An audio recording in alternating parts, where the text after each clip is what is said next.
Hello, my name is Marcus. I'm the compiler of a collection of therapy quotes entitled 1001 Windmills of the Mind. A collection of quotes taken from what's often called the psychodynamic or the psychoanalytic perspective, which long ago, as I understand it, was referred to by some as philosophical medicine or narrative medicine, helping one to be their own story doctor, helping one to use narrative medicine to heal themselves.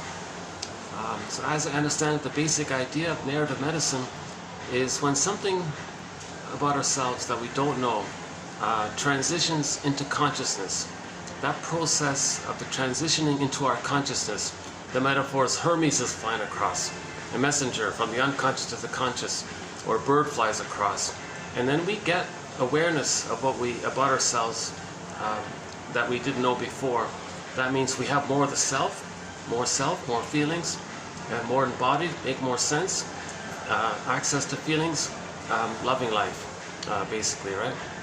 So Robert Bly puts it this way. He says, by the age of 5, so much of who we truly are, who we're meant to be, if we are able to go through a normal developmental process with the mother between birth and 3, we call the separation individuation process.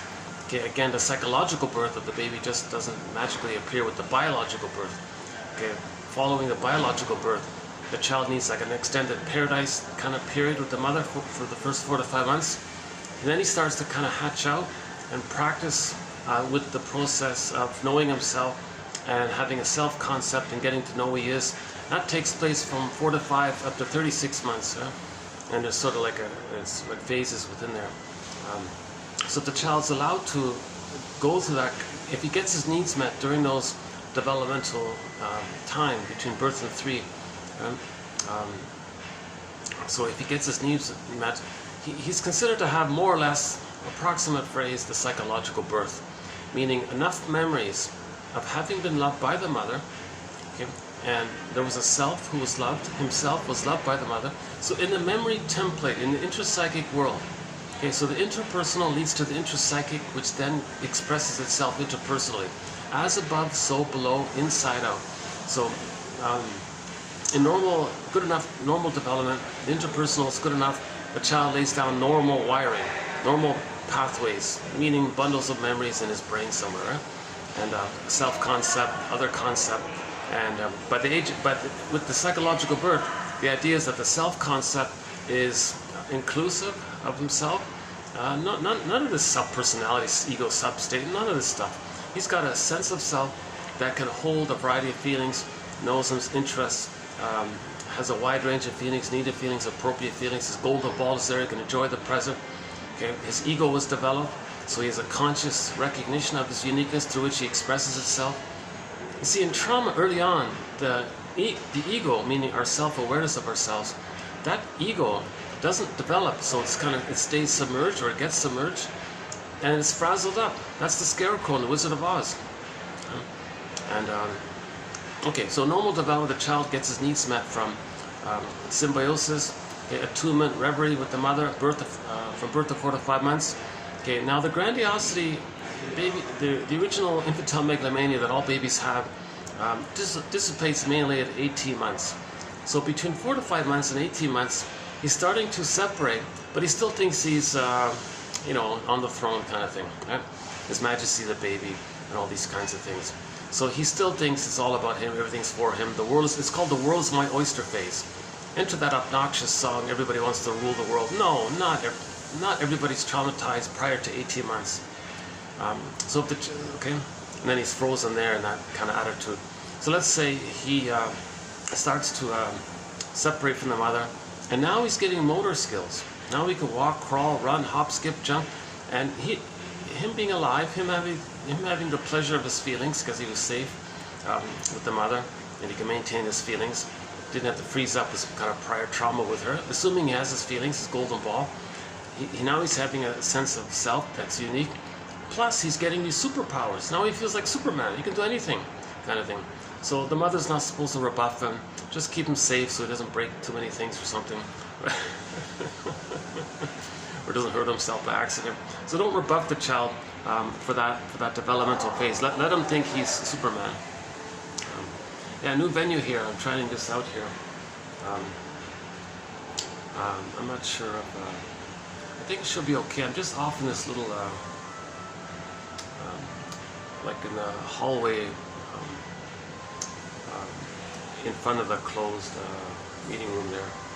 But there's no AC here, that's the problem. Whenever there's no event, they turn off the ACs, right? So I'm baking here. I might have to move soon already. Yeah. So we'll see how this spot goes. But I got enough light, so that's okay, right? Yeah, nothing much in the background to see. No birds, no sky trains passing by. No lightning. Last night we had some lightning in the background. It was kind of fun, right? I was doing the camera last night, late at night, or not late, a little bit at night, and then there was lightning in the background. I could see the lightning flashing in the background.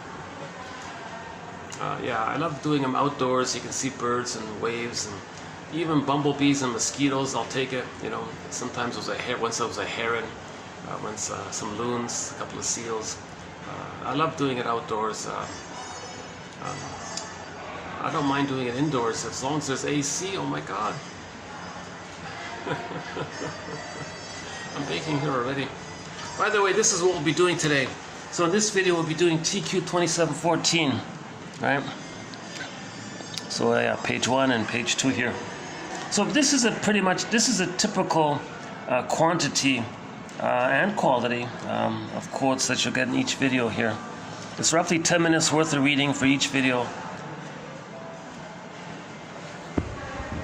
Actually, a little bit on the lighter side, so we'll do this all in one video. I won't need to do a part 2. These quotes are kind of easier, not too in-depth or too theoretical or something. The last ones, yeah, they were good. They were about object relations theory, projective identification. So those are more quote-unquote technical or something like that, with the jargon. Boy, I'm baking already here. Should I move already? Right. Well, that's my other spot. It's the same thing. I'm also in a. There's no AC where my bag is, so I found this by chance. Well, let's just try it. Let's start the video and see what happens, how it goes here. Let's see if I can hold out here. Maybe if I just relax, I'll cool off. Huh? Yeah, I've been affected by this global heating phenomena. I'm not used to the heat, and I think my internal cooling system is kind of broken or something. It takes me much longer to cool down. Like it takes me like 2 hours to cool down. Like it takes me a while to get here. I'm baking when I get here. I don't want to wait 2 hours till I get like a normal body temperature. I just kind of keep going. But so I noticed, I believe this issue. I believe this phenomena that the body can't really handle too much heat, you know. It's not good for the body to be exposed to over 30. I think the guy in the interview I heard says you don't want it over 35. People are enduring over 35. Jesus.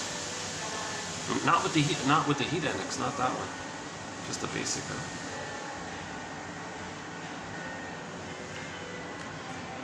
Yeah, okay, sorry. Let's backtrack here. So in the last video, part 2 of 2, in the last video, 2713, just got uploaded. 2713, part 2 of 2. I kind of went through the developmental process between birth and 3. I think I did spend a bit of time on there. There wasn't much light. You don't see me very well. I was in the other venue at night. So, but if you listen to the audio, you'll get the basic description of it. So assuming the child does get his needs met, his psychic structure is I'm okay, you're okay.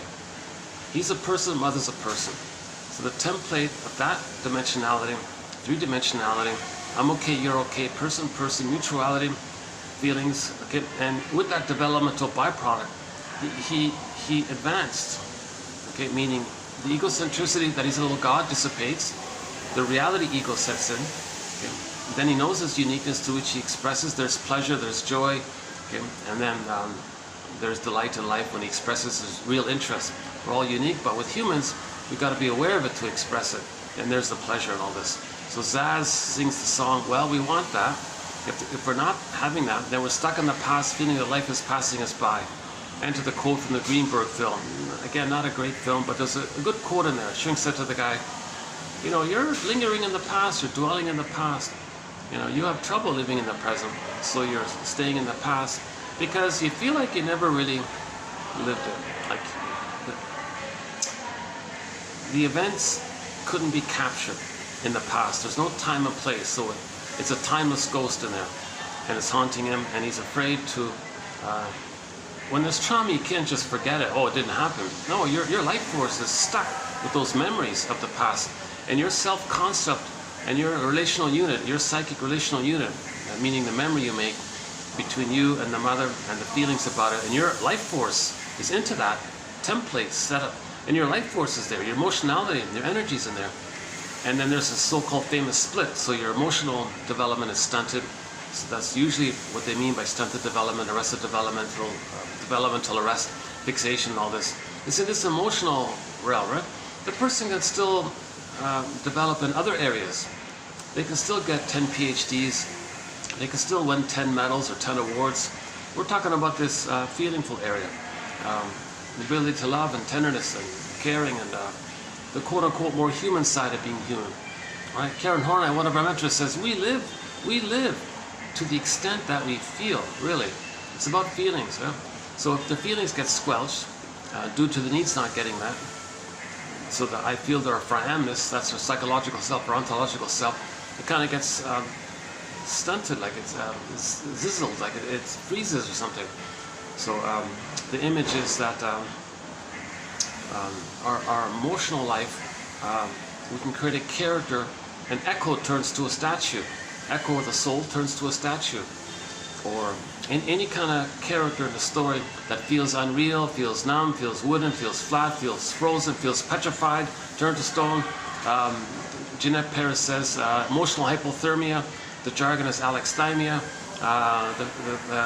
the comedy shrink in the TV show, the fictional shrink in the TV show, The Many Loves of Dobie Gillis, talking about one of the characters.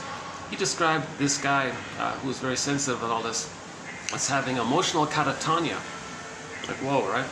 And then the byproduct is you feel like you're sleepwalking through life, numb in life, going through the motions of life, feeling that life is passing you by, back to Zaz's song.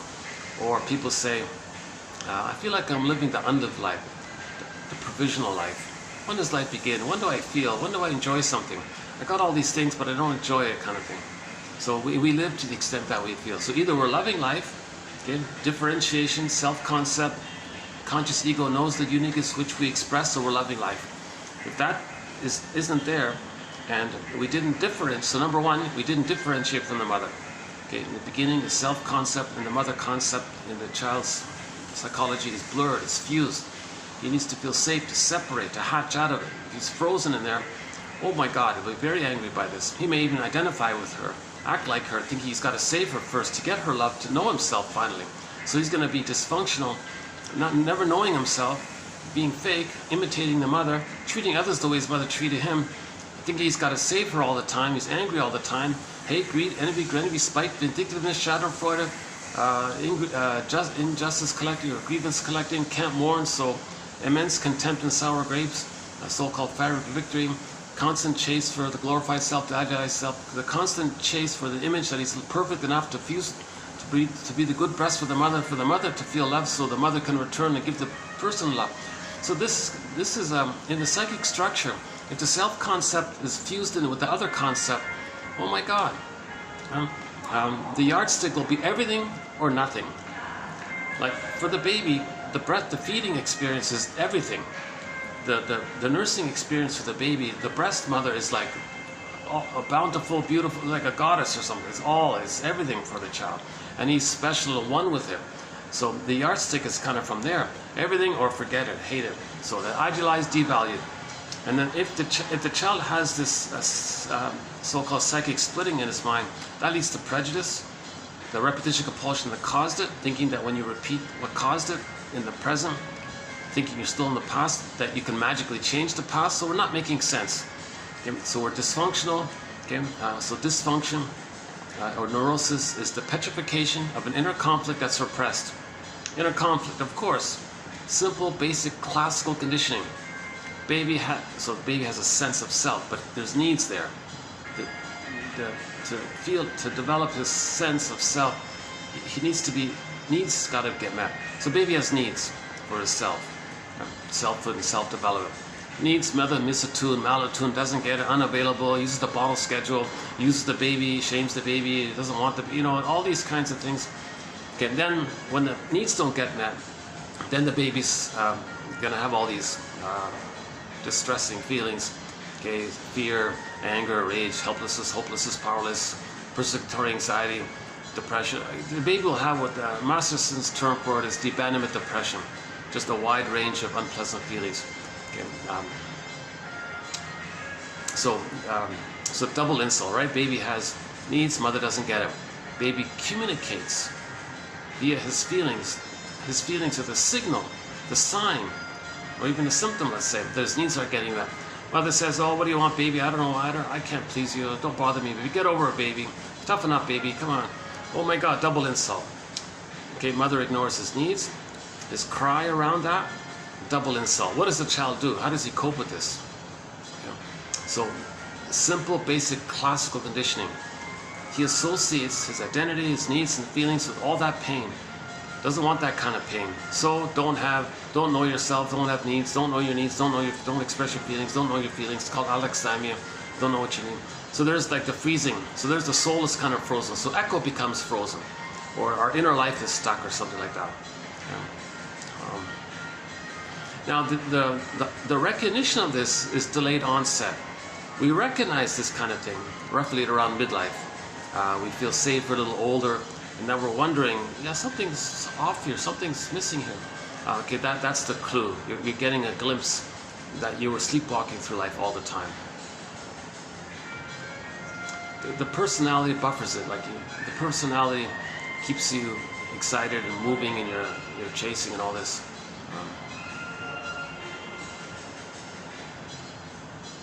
You have these, like in youth, you have these youth dreams. You want to be wealthy and all this. But maybe these youth dreams are to create the conditions of safety to then get back your feelings. Maybe a lot of these youth dreams of stardom and fame and rich and all this, maybe it's to achieve that level of success, status, and safety. And with that safety, then you can my feelings can come up. So you want to create safety, then your feelings come up. Maybe a lot of youth ambition is about that, ultimately, right? Sorry if you're seeing me sweating. Don't judge these quotes by my delivery, by my appearance, or something like that. I haven't been analyzed. Let's do my disclaimer once again. I'm not a shrink. I'm not a professor. I'm not a midwife, doula, nutritionist. None of these things. I have just a basic BA. I'm the compiler of the quotes. I'm trying to learn this second language, this perspective myself as well. And all these 10,000 quotes that we now have in this collection, 10,000 advanced self-help quotes, most of them from the shrinks, some from the self-help area, but whatever the source, I believe these 10,000 quotes to be very relevant to the topic of raising consciousness, okay? Educational, and offer therapeutic turning points, little aha moments. That's sort of the quality. Now that's very subjective for each person. My hope is that with if a person reads 10 quotes, maybe one might offer that. 1 out of 10, I'm thinking. So that sort of fits in with Robert Bly's advice. He says, read psychology every day for 10 minutes. So in each video, we have about 10 minutes worth of reading, right? And maybe one might get that click. So we have 900 plus videos. So if one were to maybe theoretically read the batch for the 900, they can in effect create their own 1001 windmills of the mind of their own, meaning enough consciousness, enough little links to strengthen the awareness and the ego to allow feelings to come in. So the knowledge gives us safety and the feelings come in. Again, psychoanalysis looks for an egg in a basket that's missing. So the knowledge, the consciousness, that's like weaving a basket, then the feelings come in. Just like a bird first builds a nest before there's going to be an egg. Similar sort of idea. So don't look for the egg, don't look for repressed memories, don't look for the deep Just make it safe for the feelings to come up. So the knowledge, the theories, the constructs. So these are ballpark, no perfect answer here. Ballpark. When Robert Bly speaks to an audience, he says to the members there, "Hi everybody, thanks for coming out here in the snow and the blizzard. Nice to see you all. Glad you can make it. 30% of what you're going to hear tonight is wrong. It's up to you to figure out which 30%. I can't quite imitate him. Emphasizing each person's got to be their own detective. So each person has to be their own bird. Pick it, okay? Just like the bird flies around and picks up little twigs and leaves them to build its nest. Each person's got to fly around, scan through, read through, consider, let it percolate. Okay, revisit. Use quotes as stepping stones for better ideas. Use quotes as prompts to free associate with. Okay, again, ballpark approximations, hypotheses, speculations, and then see what little links can be made, kind of thing. So each person has to weave their own basket. So there's no one's handing anybody a consciousness. Each person takes it upon themselves to, find their way of raising consciousness. I found in the last video I mentioned it, first time ever on a famous talk show program, one of the guests talked about the Enneagram. First time I saw that. And I thought, oh my God, that's awesome. That's really awesome, because the Enneagram is an excellent teaser into psychoanalysis. Enneagram is like a self-helpy kind of thing with the 9 personality types. But it's good because it shows you that if you identify with mainly one of the types, the emphasis is that when you feel safe, you move on the line to another point. And if you feel stressed, you move along the line to another point. So the Enneagram is a circle with these lines in it. And then when you notice the movement of the lines, so you focus on the lines. One guy says, well, relate to all of them. They're all parts of you, kind of thing. But as an initial point, see if one kind of, see if you can relate to which line you're on and which line you move to under stress and under security, right? So it's a very good introduction. It's not psychoanalysis. It's not complete. There's a lot of gaps in there, but it's a good starting point. It's clear. You'll find yourself typing everybody. Oh, your mother. Who's your mother? Your father? Oh, my father's a 5, really? Mother's what's she? Is she a 2 or a 4? What? Yeah, she's on the line. Oh, my uncle's an 8. Oh, I see. And you're gonna. He's a 7 for sure. Oh my God, that obsessive compulsive perfectionist. Oh, there's a negative. There's a 1. Oh, there's the status. Sort of the chameleon. Oh, there's the 3 or something like that. Oh, there's the healthy peacemaker. Oh, there's the 9. You might type, and now there's healthy and unhealthy. So there's a difference there. So when you read the Enneagram, there's like healthy 1s, 2s, 3s. Actually, the healthy types include all of them. If a person's healthy, they embody the healthy traits of all the 9 points. But the Enneagram emphasizes trauma, so the unhealthy 9 points, there's a variation there, right? But the goal is to be healthy and own all the 9 points in its healthy versions, right? So a healthy person can be, so the 1, like ethical, right? 2, generative, generous. 3, kind of like goal setting, and all. 4, there's like a creative expression, artistic creative expression. 5 has the reason, like Spock, like, or something. And 6 maybe has like a certain kind of a family focus, maybe, or something like loyalty, or the unhealthy 6 is like overly doubtful. Or maybe they're more like trusting or something. 7, there's the playful one, the healthy 7, right? Like a healthy play. And then 8 would be like kind of the confidence and assertiveness of it all, right? And the 9 is the mediator, making sure everything's peaceful and harmonious. There's the yin yang, the harmony balance one, or something like that. Like the 9 one is interesting because some people could be like a healthy 9. There's like the yin yang area, but there could be unhealthy 9s. Unhealthy 9s, they can be very passive aggressive. They still have the sort of a 9-ish, but there's the unhealthy 9. You'll see them with people who are very passive aggressive. But the healthy 9, you'll see them who are kind of like mediators and peacemakers and looking for how understanding and that kind of thing, right? So the healthy types will have all the 9. A healthy personality will have the healthy versions of all the 9 points, kind of like equally, maybe one stronger in one. It doesn't matter, but the unhealthy types shows you. What do you think about your parents? You know, you'll find out with your parents. So, anyways, my point is, it was announced on a major famous talk show, and she was saying, she was saying, the interview asked her, how come you're so successful with your creativity and your art? Well, I'm a 4 on the Enneagram, that's why. Oh. See, she pegged herself. That's sort of the for a brief phase of time, you're gonna like peg people a lot. Oh, he's a 4, he's a 2.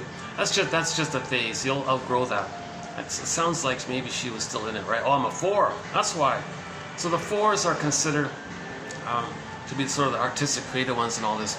But in the unhealthy side of it, it's about the melancholia which you're aware of, and you're aware of what you don't have that you want.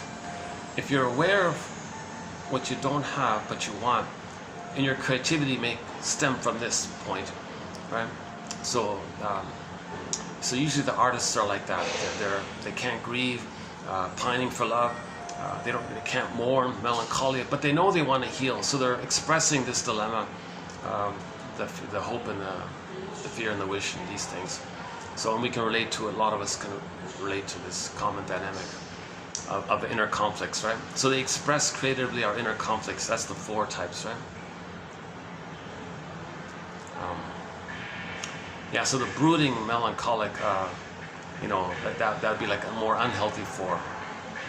A midway one is he's showing some creativity. A healthy 4, oh my God, a healthy 4, yeah, there's innovation and creativity and newness, and that's awesome, yeah.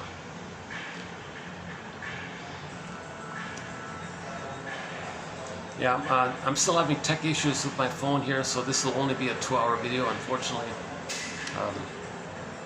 That's a pity, because sometimes it takes me just 2 hours to warm up. Can you believe it? Then I kind of calm down, and then I can speak more slowly and smoothly, in a more relaxed way, right? Okay, don't blame the technology, Marcus here. So where were we? So Zaz's song, when we have the developmental psychological birth, we love life. Conscious ego, recognition of our uniqueness, which we express. Okay, that's meaningful, that's delight. Okay, there's a natural pleasure in that, and of course joy. And now joy runs the console. In normal development, we have a floor, a sense of self. The feelings can be on there. The main driving, animating emotion that drives a person is the joy character. Okay.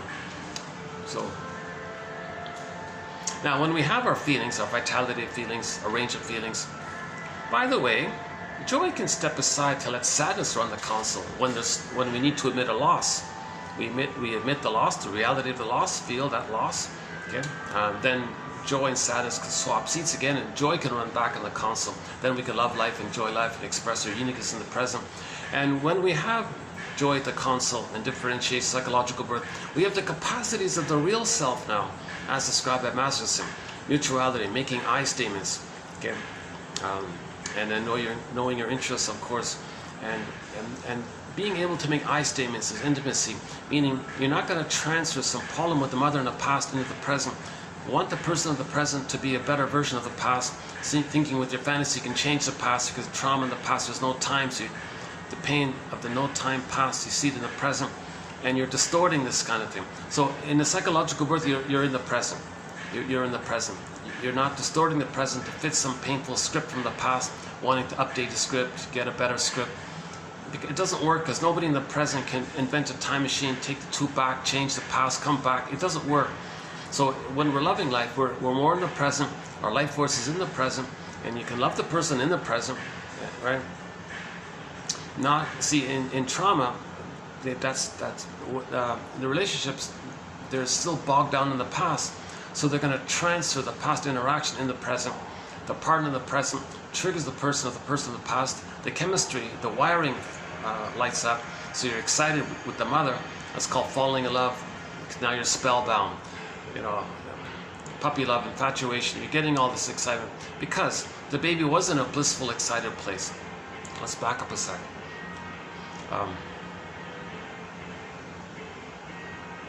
Okay, on this point, when the baby's relating to the mother, human connections lead to neural connections. Human connections lead to neural connections. As above, so below. Okay.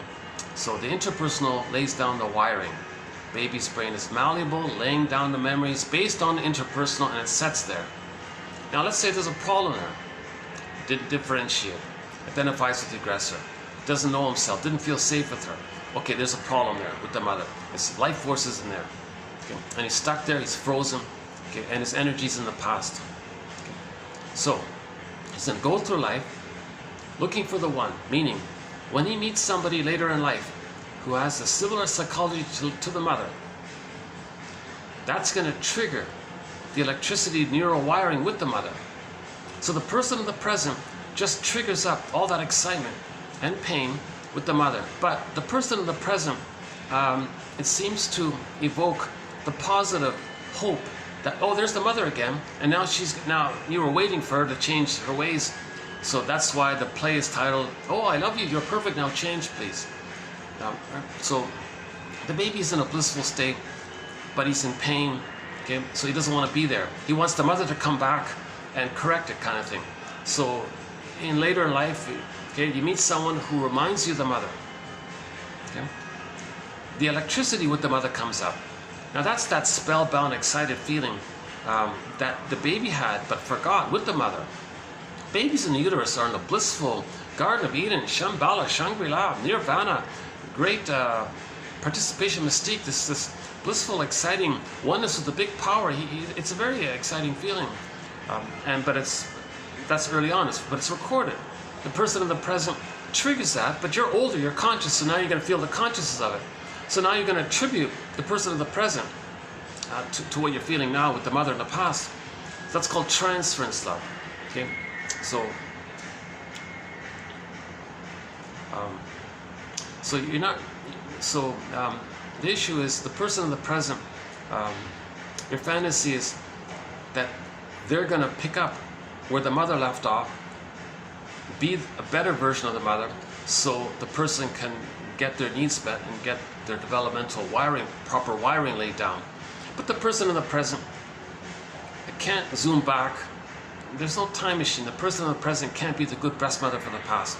So there's going to be a huge disappointment as well. Now notice, of course, the person is not going to be attracted to someone who doesn't have wiring like the mother. They're not going to be attracted to like a healthier type. It's boring, no triggering, no excitement, no fusion, no blissful feelings, no fall in love, no infatuation, right? That infatuation means the person in the present has got to have a similar personality wiring like the mother, because then you see, oh, that they have that wiring, mother had that wiring. Your unconscious wiring, and it kind of flares up, kind of thing. So they're not going to be interested in a person with a healthier mind, let's say, right? They'll say healthy people are boring, no excitement, no juice, nothing like that. They'll say these things, right?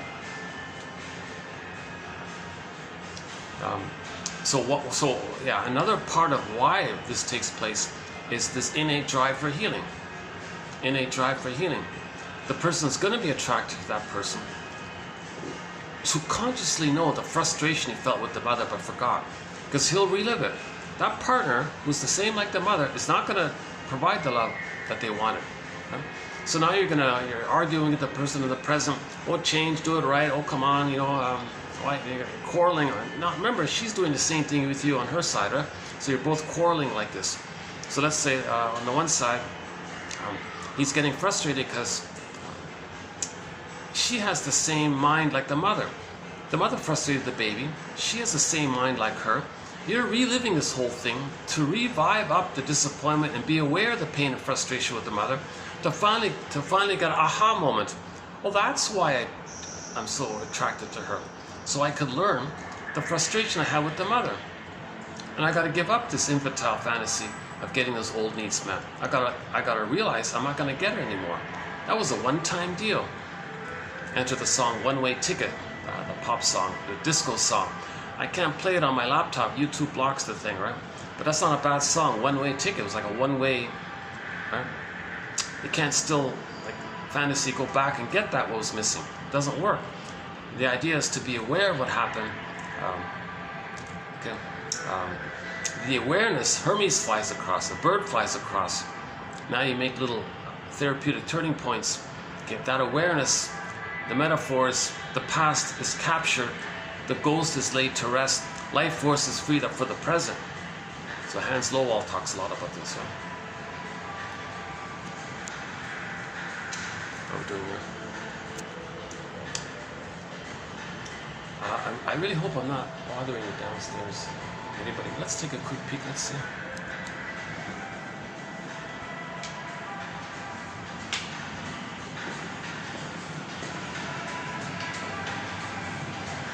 Okay, looks okay. All right.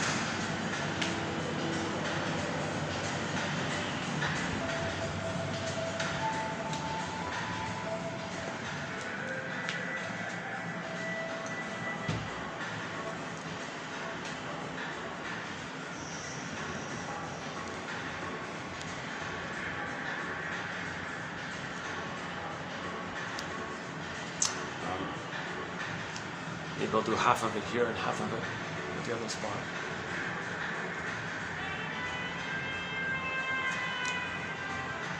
Okay, so what are we talking about? Marcus, come on, what are we talking about? Attachment trauma, relational trauma, interpersonal trauma. It's a trauma. It's a trauma. We don't talk too much about shock traumas and prenatal shock traumas and birth shock traumas and later on shock traumas with the PTSD that's immediate. We're mainly talking about the developmental relational trauma. See, first of all, you got to build a basket that's strong enough to allow you to accept your feelings related to the interpersonal trauma, the milder stuff. If that basket's not strong enough to accept, to bring up feelings from the relational trauma, it's not going to be strong enough really to accept more painful, dramatic, emergency feelings, right? So we need a strong basket. Okay, a nest. Okay, so the image here is that children's story. Okay, so back to the scarecrow. Okay, so extend the image of the scarecrow from the Wizard of Oz. Okay, those houses in the kid's story, those houses made out of straw and sticks or wood. The wolf was able to huff and puff and blow them down, right? But the house, the stronger ego, made out of bricks. Okay. That wolf exhausted himself and lanked away, scurried away kind of thing. He couldn't do it, right? Because the recognition, that wolf, by the way, that wolf, that hungry, enraged wolf, it's not real. We need ego to recognize that. It's not real. So let's pick up on this point here. Where does this idea that the mother is a monster that wants to eat the baby, what's going on there? Oh my God. It's called projection. If the baby's enraged with the mother, he can't know it. He is enraged, but he's got to find a way to not realize it. It's called projection. So he'll say the mother's enraged, to focus attention outward, that it's not within. He is enraged, but he makes himself unaware of it by attributing it to the mother. Okay. So he says the mother's enraged. Although he's enraged, it's flat in him because of the attention trick. Well, the mother's enraged because outward attention. Your mind can only have an attention inward or outward, I guess. So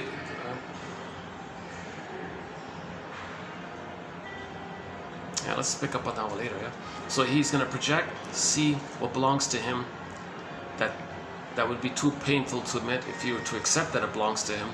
But it does belong to him, his rage. Oh, the mother's enraged. Now his unmet need, okay, ended up with oral greed. Okay, meaning the baby's nursing, mother's not doing it. He's enraged. He ends up with an enraged fantasy that he can control the breast, like bite the, like possess the breast, gobble in the breast. He's so enraged. That's the devouring oral greed quality of the baby. Insatiable, like demanding, he's going to gulp it all. Okay? Now that's too much to admit that he has it. Okay? Mother's ignoring his needs. She's ignoring his feelings of the baby, telling the mother about his unmet needs, and she's ignoring his signals of, whoa, so he's becoming more enraged by all this. So he ends up with a devouring fantasy. Again, to not admit it, he'll attribute to the mother. Oh, the mother's enraged and she's a devouring monster who wants to eat me. So the baby does this imaginal thing as a compromise to not feel it. It comes at a huge cost if he's got to think the mother's like that. Because if he thinks the mother's like that, he's got to deny it and say that's not my mother, and hallucinate a goddess, splitting mechanism. Now in the psychic template, it's got goddess and demon, or good fairy, bad witch. That's the etiology or the source point if there's trauma and it's stuck there for later on either or thinking, all or nothing thinking, infantile yardstick thinking. And because it's like that, and that's a symptom of trauma, in the present they recreate and relive that scenario that revokes that way of thinking. If they're going to relive that trauma that caused that, they're going to maintain that way of thinking. So the child only knows himself if he can see the mother as a person who's more loving and frustrating, but it's one person. The mother's one human who's like that. If the mother's too painful, he can't recognize a positive mother anymore. He's dealing with archaic images, goddess and demon now. So he doesn't differentiate, and he's fused in there.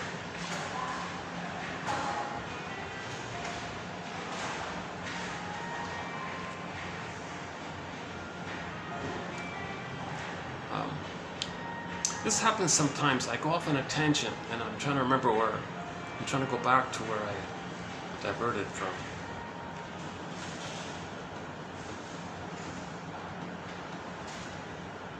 Well,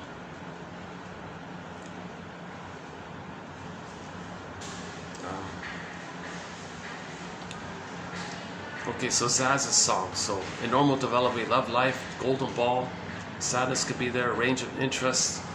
So we love life. If there's trauma, the trauma clicks in to the organism, the innate drive to repair it. It's innate drive for healing. The trauma says we got to heal this. In nature, something's wounded, it's trying to heal. So we're trying to heal as well. Okay? But the baby's traumatized in a state of timelessness. So let's call that the cry for love. The baby had an interaction. Mother, I need your love. I have needs. Meet my needs. Oh, well, okay, I'll give you a second chance. I'm upset about it. Oh, you still don't get it. Oh my God. Frozen.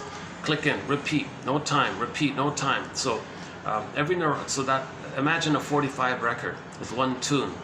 Side B is the same song as side. It only has one tune, the cry for love. Whereas the healthy person, or the person who was able to go through good enough or healthy enough development, then he loves life. He has a wide variety of songs, Reparation, repair, regret, forlorn, feeling good to rupture and repair, apology, regret, delight, sharing, I statements, creative exploration, mutual tenderness, affection. There's more songs, right? So Berkeley's line is, every neurotic is a music enthusiast, but he only has this one record, which he carries with him everywhere he goes. Every time he sees a record player with never-ending fiery ardor. That's the compulsion part, right? The compulsion. Pain, compulse, gotta replay. He's gonna replay that record, cry again. Like the baby's crying and crying. He's gotta get his needs met. So, okay. So, here's a key point here. Also discussed in recent videos. In the present, he's going to replay the record, meaning recreate metaphorically, like a psychodrama thing, like an as-if theater thing, so like a staging thing, of the past, because the emotions in that timeless past, it's always that time. So they're always in that place in the past. So the present is just like a new edition or new version of the past emotionally. Okay? The present is the presenting past emotionally. Okay? We're in pain from the past, that's why we repeat. And the Richard Boone had a show called Heck Ramsey. His girlfriend said, the guy asked him, aren't you still pining for this past fellow or something? And she said, well, yeah, I admitted it. The past is to be remembered, not to be lived in the present. So she was able to have close the chapter on that. So she accepted the loss so she could love in the present again. So he was delighted in that area, right? That she was emotionally available to him, and not using him as a distraction or a rebound or some those things, right? Yeah, not a bad show. Heck Ramsey, Richard Boone. Yeah, we have a couple of quotes from that show, the Heck Ramsey show. Plus, there was the Richard Boone show. We have a couple of quotes from that.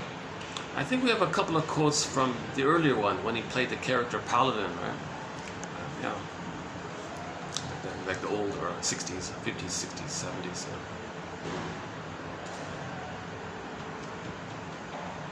I'm reminded of the theme song, Paladin, Paladin. Where do you roam?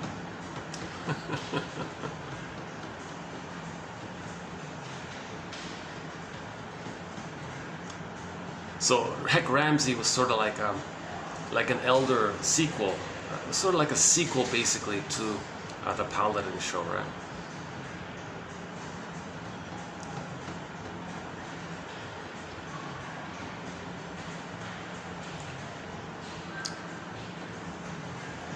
In his show, in that theater show of his, the Richard Boone show, he was trying to use theater, live theater, to teach, to do interpretive literature on stage.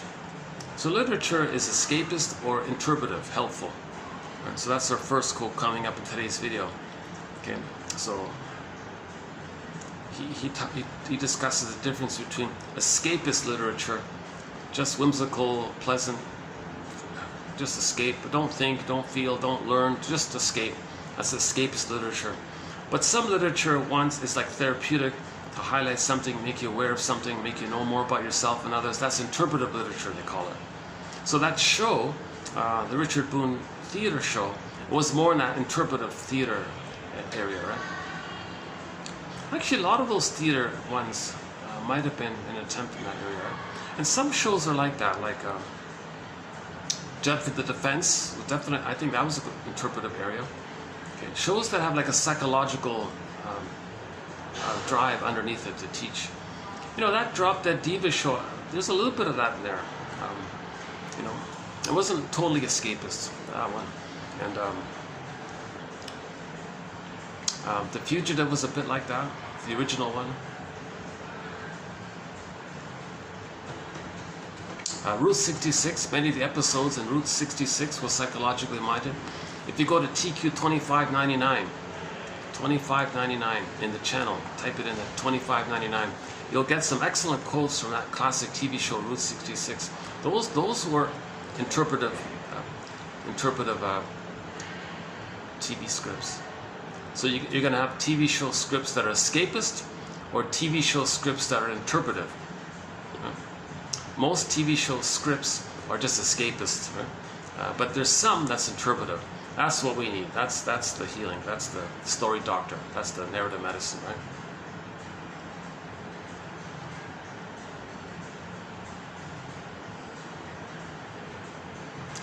Why don't I just continue on this point here with our first quote here.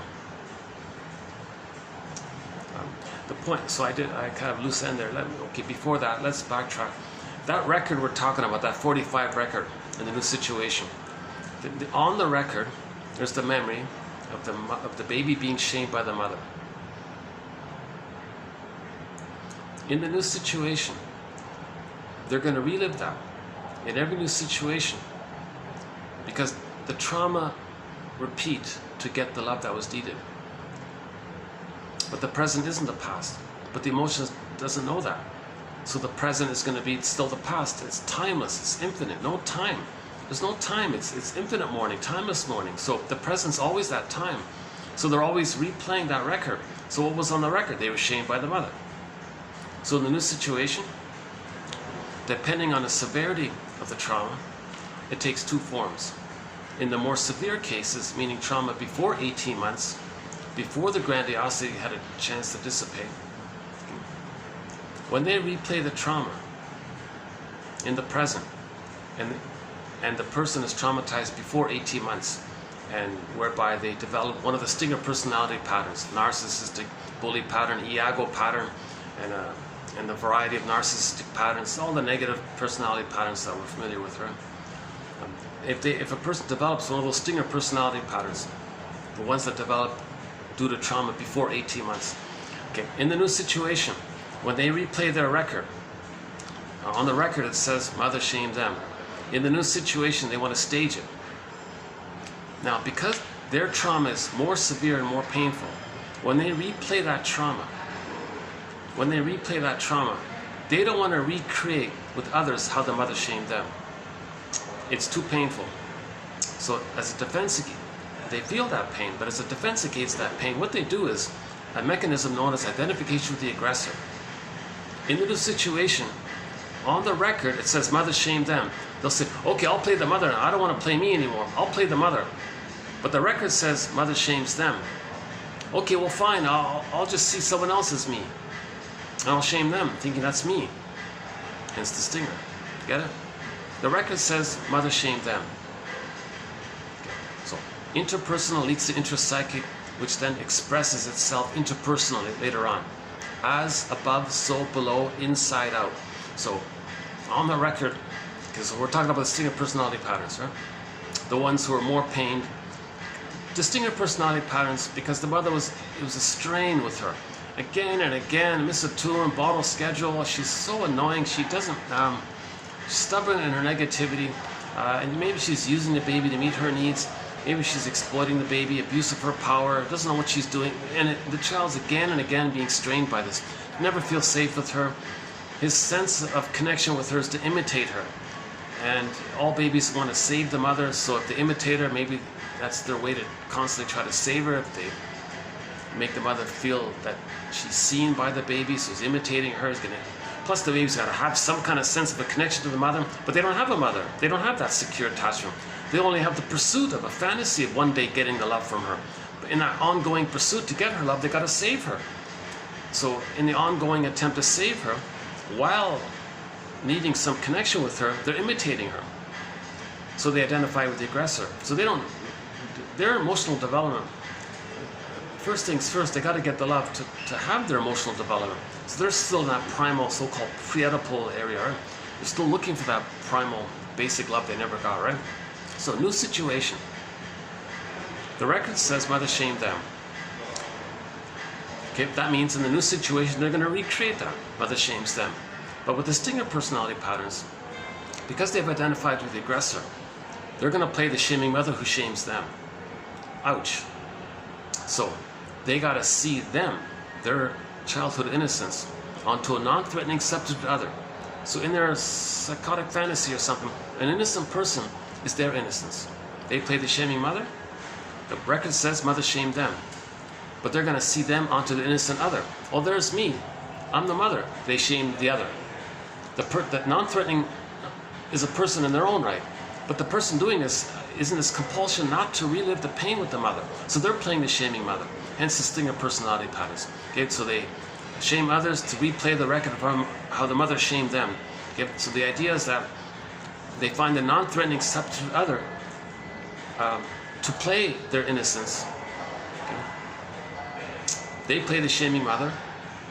So when they replay the record, they're going to relive how the mother shamed them, but to distract them from the pain and the memory of it, since they're playing the shaming mother, and at the same time they're seeing their innocence onto the non-threatening other, they're replaying the record of mother shaming them, but them is on the other to the shaming the other. And that's how they distract themselves from the memory of mother shaming them. Now, when they redo all this, not only do they hurt the other, they're reminded of how the mother hurt them. Enter double think, auto-hypnosis, hocus pocus, double focus. The one they just shamed, they'll say is the shaming mother from the past who caused them the pain they're now feeling. So it's double think, it's trance logic, it's mad in there, right? So trauma before 18 months in the brain, it's Alice in Wonderland in there. Never, it's topsy-turvy. Okay, so we talked about that a little bit. It's called primary process mentation. No time condensation, double think, things flipped around. Okay, like the bully pattern, they hurt the victim and say the victim just hurt them. Like they turn and they believe it, and they have to believe it because the fusion's still there, right? The fusion, the self and the mother are fused, act like one, feel the victim, fly the aggressor onto the victim, say the victim is the aggressor who hurt them. meaning when they hurt the other, they're reminded of how the mother hurt them, but they become the mother, so they're loyal to the mother, so they can't take it to the mother. So they say the mother's the victim. It's all called double think, okay, trans logic. So we talked about these two phrases in previous videos. So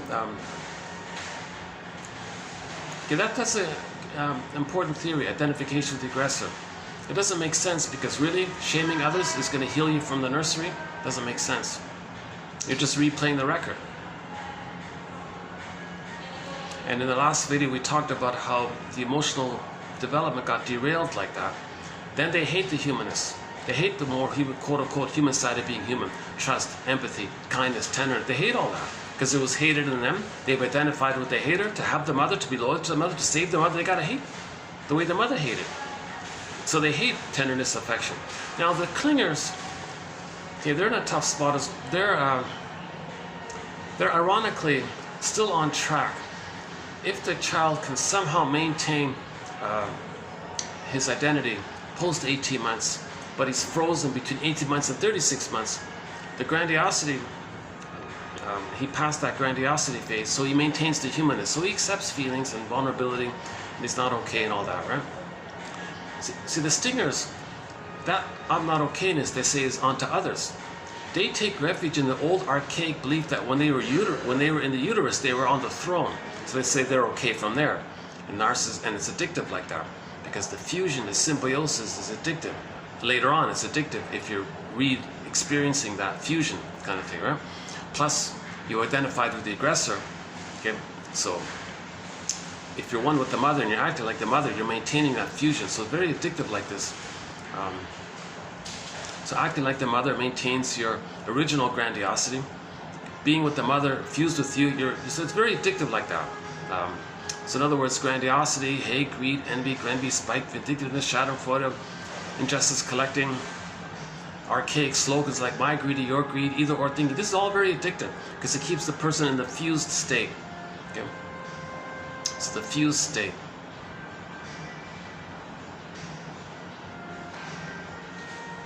That's why people say, hate and all this is addictive, right? Because it keeps them one with the mother. They have a mother complex. Mother complex means the baby never got enough love to separate from the mother, so they're stuck with her. And it's addictive because they're in that fusional, blissful, unico mystica thing. Right?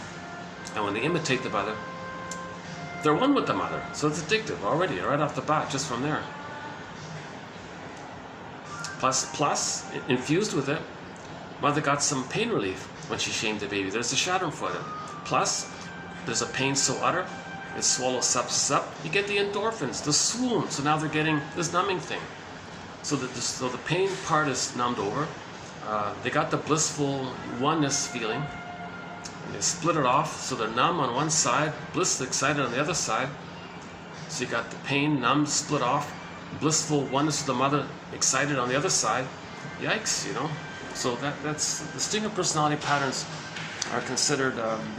One slogan is, "Well, we can't help it. I can't help it," kind of thing. That's what one person said.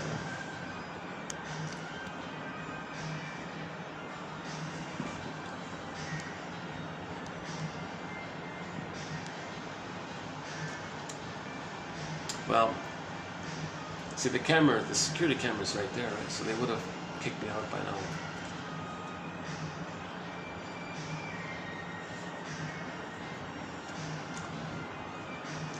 Okay, where are we? Let's see. If the clingers can hold on to their soul. Okay, back up a second. Another tangent, another side road.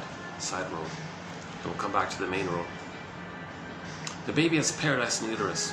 When he's born, he needs paradise to continue.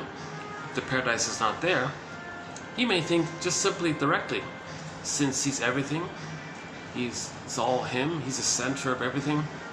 Everything's for him. He's like a god in his own universe. Solipsism, he's infantile megalomania. It's all for him. Everything's for him. But he's in pain now. Where's his paradise? Oh my God, is he a flawed god? Part B, he can't parse out where he begins and ends, where the mother begins and ends. So if the mother's quote unquote defective, he's defective, he thinks. Because the mother's him. There's one there. He can't. It's called undifferentiation. It doesn't differentiate. It's the fusion. That's the issue. Right? Part C. When the mother is hating the baby may interpret, meaning if the mother's not loving the mother's hating the baby. Everything's love or hate, right? Or love or cry for love. Baby interprets mother's hate or rejection as a cry for love. Oh, mother, you're really crying for love, aren't you? I'll save you, I'll correct you. You can't do it. In the process, by the way, if the mother's hating him, he's going to treat himself like that. That's the inner critic. Mother hates him, he hates himself later on, kind of thing, right? Now, he tried to save the mother. So later on, he wants to be happy. The deep memory says, did you save the mother?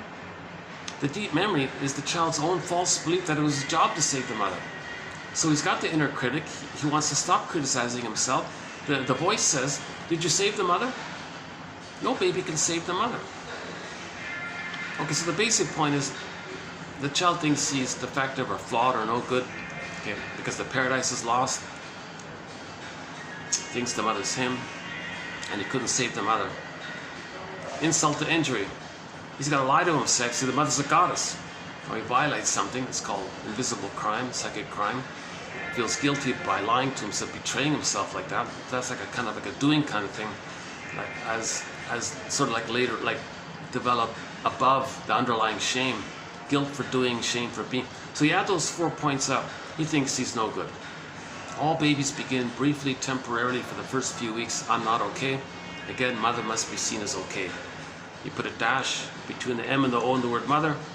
Okay, so for the other, you look at the template, the mother was okay, other's okay. So you're okay. So I'm not okay, you're okay. All babies begin with I'm not okay, you're okay.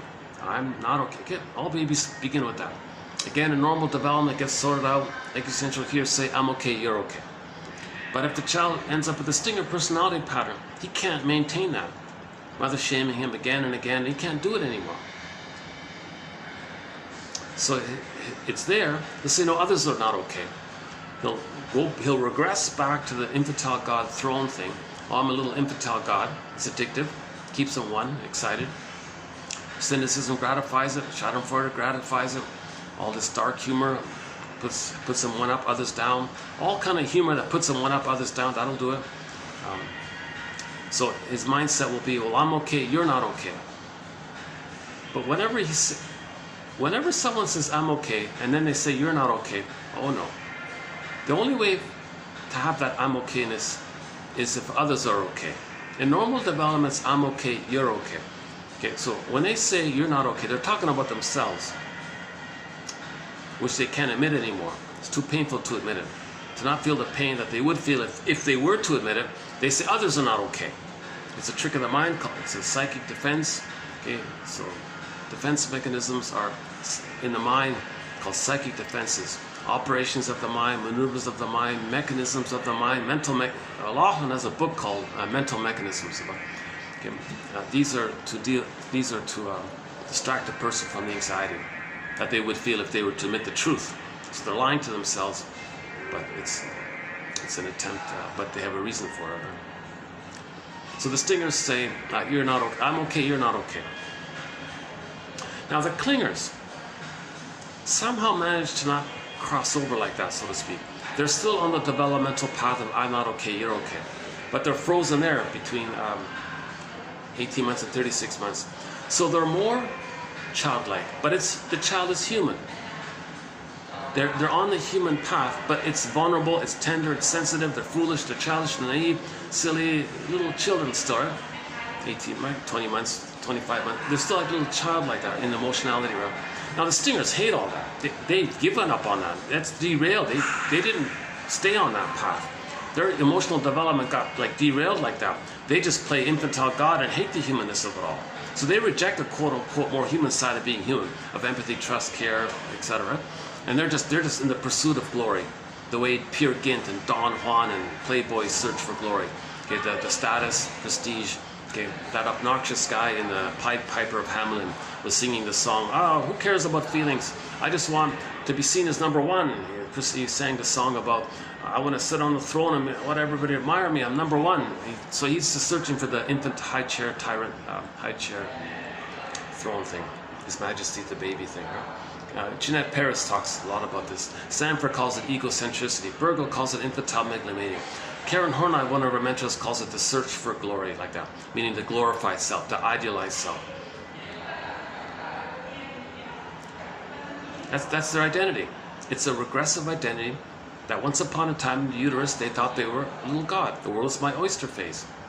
It was all for them. Everything around them belonged to them. Okay? They were in the blissful, happy feeling. It was safe. Enter that joke. Enter that joke. We spend the first 9 months of life trying to get out of the womb, and the rest of our lives trying to get back in. So now we can interpret it a little differently here. This trying to get back in, meaning in the psychological attitude way, meaning that way. So if the cleaners can hold on to I'm not okay, you're okay, and they're frozen there post 18 months, but before 36 months, and they're stuck there. So they're still trying to save others. They're still trying to please others. Where's the good parent? They still have that kind of childlike hope, relentless hope, maybe. Now stingers, when they see that, oh my God, they hate it. They really hate to see all that. Because once upon a time, they had feelings and needs, and they were tender and vulnerable, and look what happened. It was so painful, they had to reject it completely and identify with the aggressor. So their only sense of attachment, the baby must attach. So he's got to sacrifice himself to have the attachment. Enter the title of that self-help book, Do I Have to Give Up Me to Be Loved by You? So he gives himself up to have the attachment to the mother. You see? So his only identity is to hate vulnerability, quote-unquote weakness, feelings, trust, empathy, care, kindness. He's got to hate all that. That's his identity. He identified with the aggressor who hated that in him. So that's why stingers usually have very contemptuous, hateful, aggressively attitudes towards the quote-unquote more human side of being human. Oh, you're a fool, you're such a sucker. They'll have all these, they have a whole dictionary of put-down terms to maintain their grandiosity. Again, cynicism gratifies infantile megalomania. They got a whole massive dictionary of terms in that area, right? So a lot of people have the narcissistic pattern, bully pattern, stinger personality pattern, Iago pattern, lower functioning BPD pattern, and all that whole criminalic area pattern.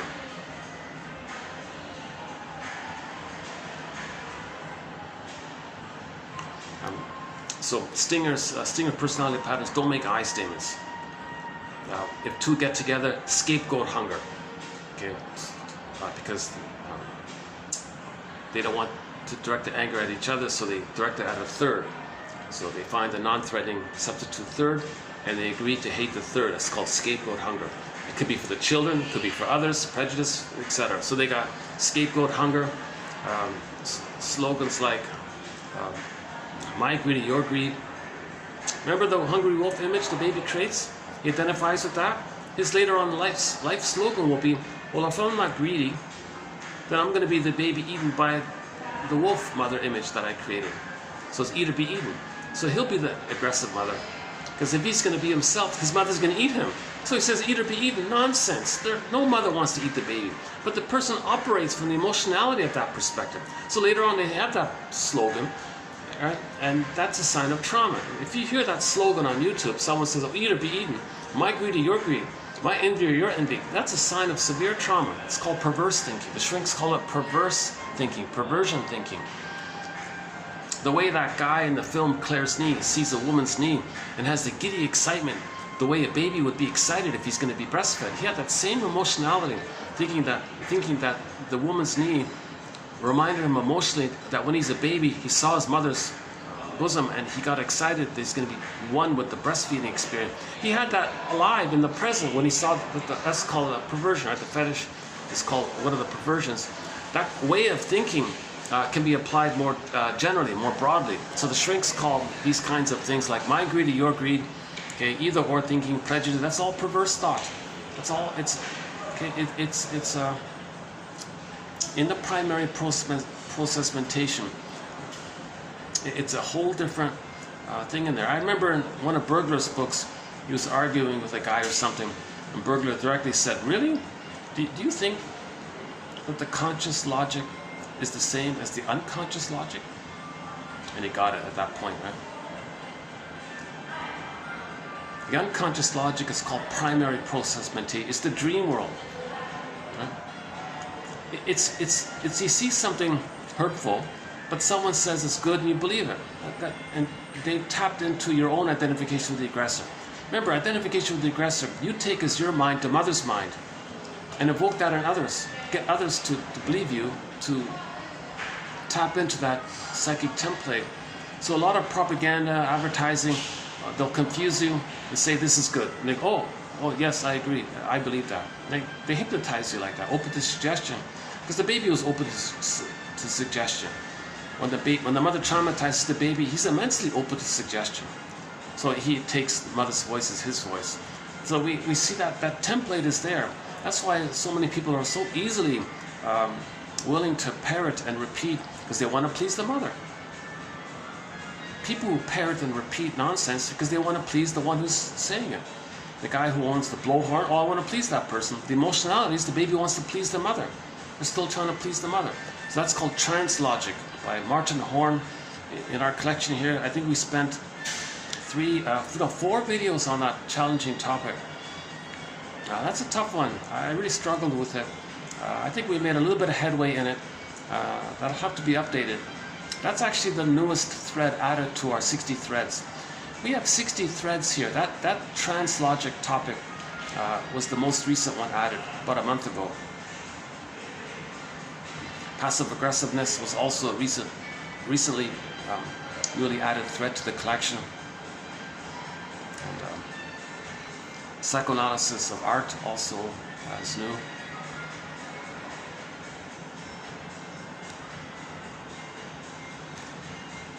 Okay, how are we doing here? Yeah, I'm not worried about reading today's quotes. These are light quotes here, so we can do these in 10 minutes, I think. If the clingers can hold on, to their soul, so to speak, right? I'm okay, you're not okay, but they're frozen there. So when somebody with a clinger personality pattern replays that 45 record, so they both still have the record. They're both traumatized. Stingers and the clingers are both traumatized. But when the clinger plays that record, it's direct. It's direct. They play themselves and get others to play the rejecting mother. So they want to make it happen. So they coax others to reject them. They're not hurting others. They're just reliving how the mother hurt them by getting others to reject them. So it's direct. Again, this repetition compulsion is the means to bring the past into consciousness. We're doing this to be conscious of the past. We're repeating it to be conscious. We are repeating to be conscious. It's called the inferring mind is doing this. The unconscious mind, the inferring mind, the non-reporting brain. Sometimes Berger calls it the puppet masters, getting us to replay them so we can observe our own behavior. And that's the unconscious mind making the inference to us, nudge, nudge, this is what happened to you. So we have unconscious memory, meaning amnesic memory. The puppet master wants us to be conscious memory. The healing is to make a conscious memory. The Hermes flies across. That's narrative medicine. The narrative medicine is when the Hermes flies across. The puppet master is trying to, send the bird or Hermes into flight to get it to consciousness. So he's getting us to stage the thing. That's him trying to send a message. So we gotta oh, there's the bird. We gotta welcome the bird, kind of feed the bird, accept the bird. In one fairy tale, they would eat the bird to integrate it. In some fairy tales, they would actually eat the message bird to make it a part of them, kind of thing. The metaphor was that. Or just feed the bird or welcome the bird. Just accept the bird. Just say, hi bird, welcome. That's good enough. Or I get it. Thanks for the message, bird. Or the bird has a message. The pigeon has a message. You take the message. Something like that. You want to receive the message from your unconscious self. Again, the unconscious self, the secret self, the second self, the shadow self, the shadow soul. It's the one who walks with the repressed self, the denied self. It's us. It's denied. It's the one. This denied self. Your fantasy amalgamate of person. It's called the double self. The double self. It's the one who walks with me, who's not like me, who is me. Someone's living my life, and I know nothing about him. Okay. So in literature, in interpretive literature, you might have a story where a guy bumps into another guy, and that other guy is his repressed self.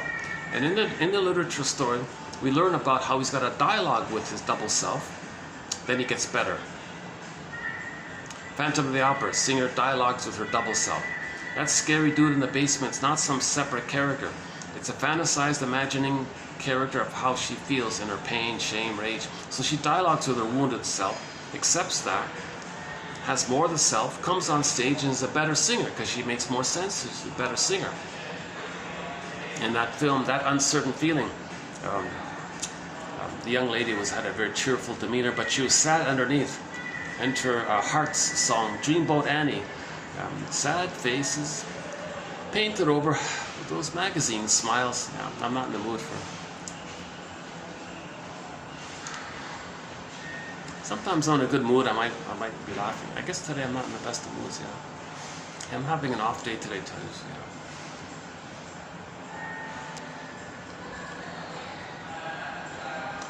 yeah. So she had a cheerful demeanor, but she was sad underneath. So she denied her real feelings, and she repressed a lot. She denied, but put on a happy face, but denied. And then she got a body bear the bird. She got a symptom. So she, now that was a call. That was like a message.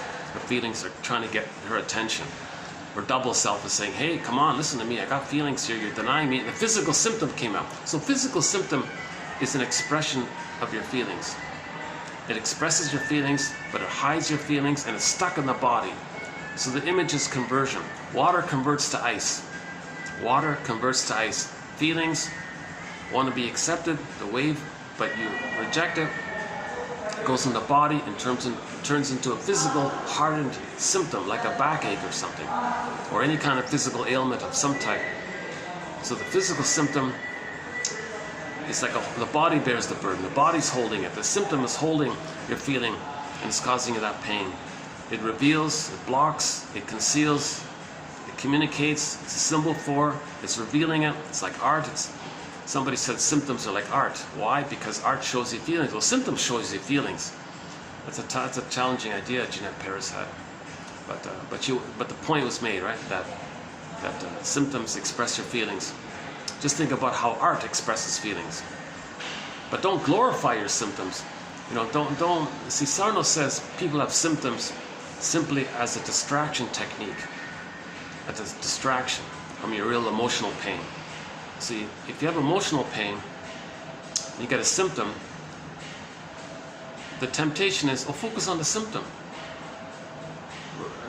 Doctor, take away the symptom. So you focus on the symptom, not what caused the symptom.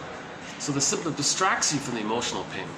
But in the film, that uncertain feeling, she said, no, I want to understand this. So she went to the shrink guy. Shrink guy said, yeah, you're a stranger to yourself. Don't you want to get to know yourself? She joked and said, I'm afraid of strangers. And then the next scene was she bumped into some tortured artist guy. That's her double self. So she befriended this tortured artist guy.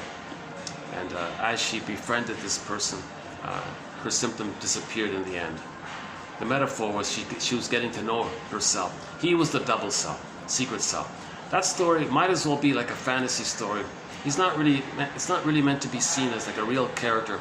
It's meant to be seen as a fantasy, metaphysical story that he represents a character that embodies her disowned pain, shame, rage, creativity, denial. So he's a character that represents that. That's the double self. So Otto Rank has an essay called The Double. So that essay, The Double, by Otto Rank, is a very good example. It's an excellent example of interpretive literature. Interpretive literature.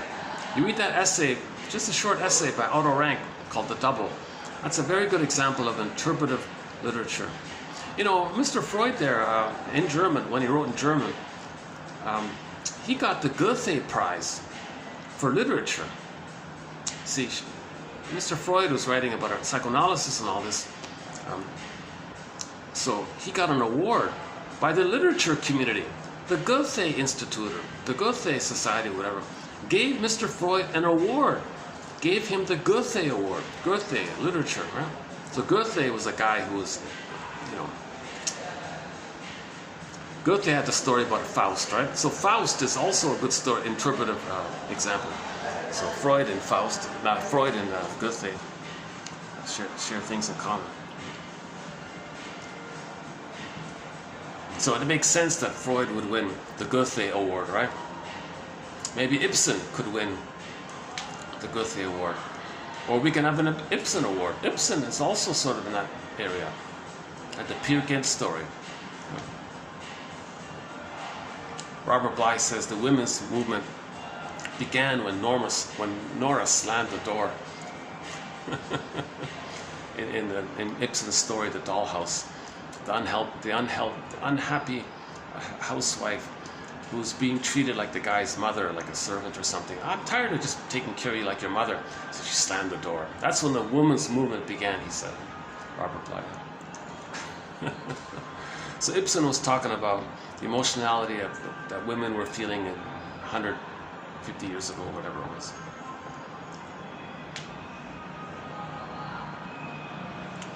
Okay, let's read the quotes then. There's a lot more material about the stingers and the clingers covered in past videos. A wealth of material there. In particular, about the relationships between the stingers and the clingers. So we talk about when two stingers get married and their scapegoat hunger, that one. We talk about if the clinger and the stinger get married, that dynamic.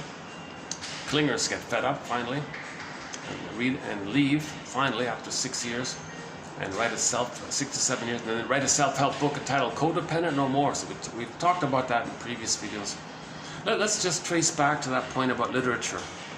This one here, our first quote. Okay, I don't know how well it's showing up here, but this is a new thing I'm trying out here, printing it out first instead of the laptop. Well, if you click the more link, you'll see it below. Sorry if you're not seeing it too well here. Whereas fiction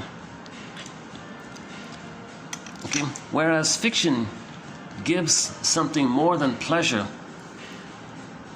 Okay, again, whereas fiction, well, yeah, okay, sorry about that. All right.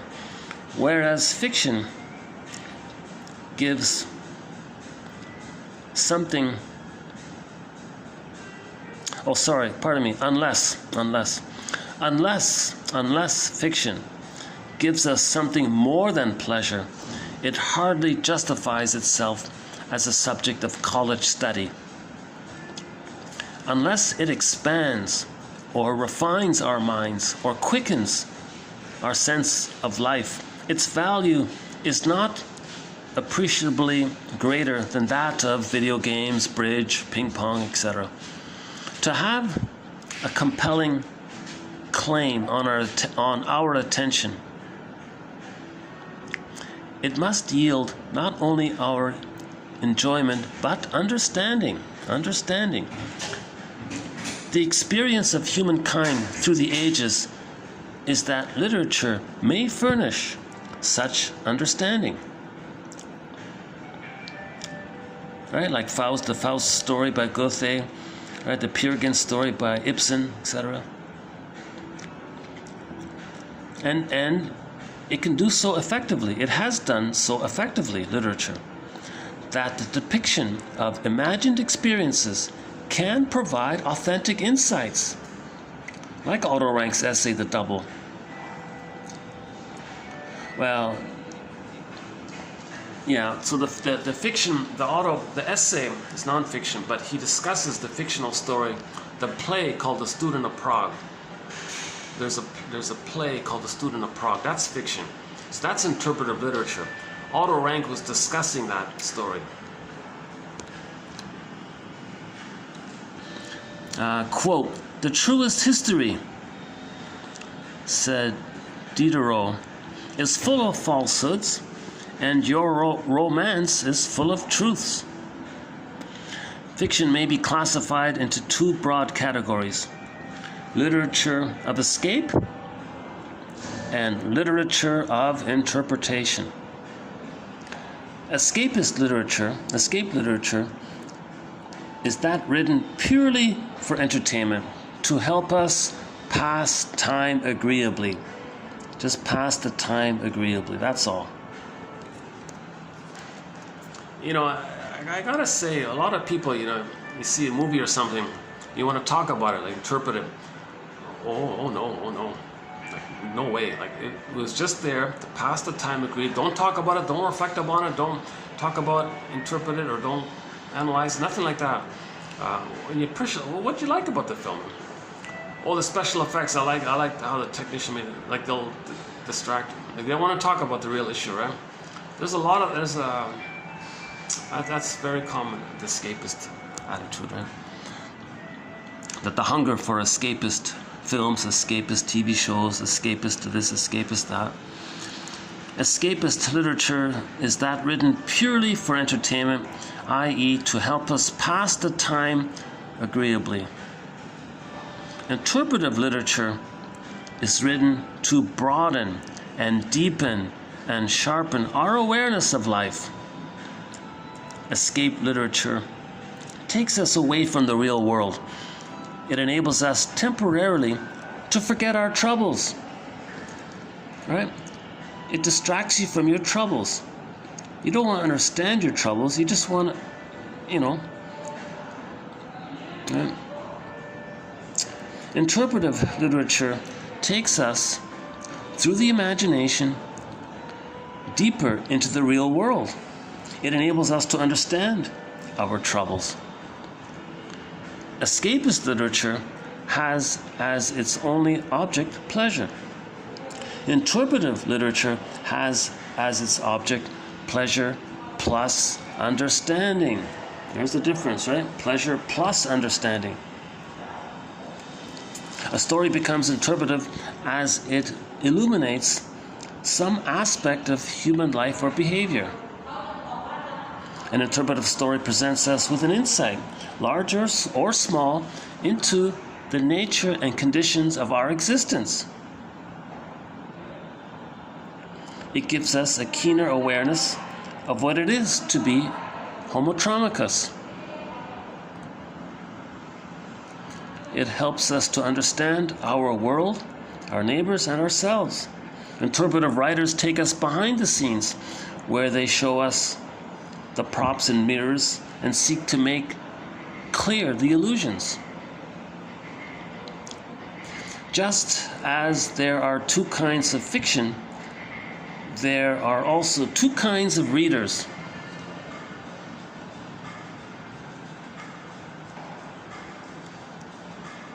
Yeah, huge demand for escapist literature, right? The drugstore novels and all this, right? Not too much demand for Ibsen, right?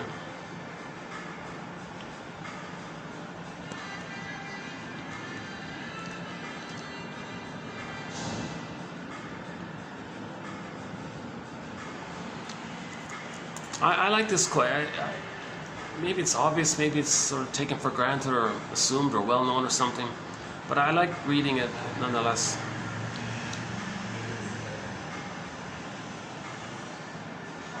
Because if you watch a film or discuss like a book club kind of thing, oh yeah, the escapist literature people, if they join a book club, the book is just an excuse for further escapism. But a genuine book club, they're going to like study it and analyze it kind of thing, right?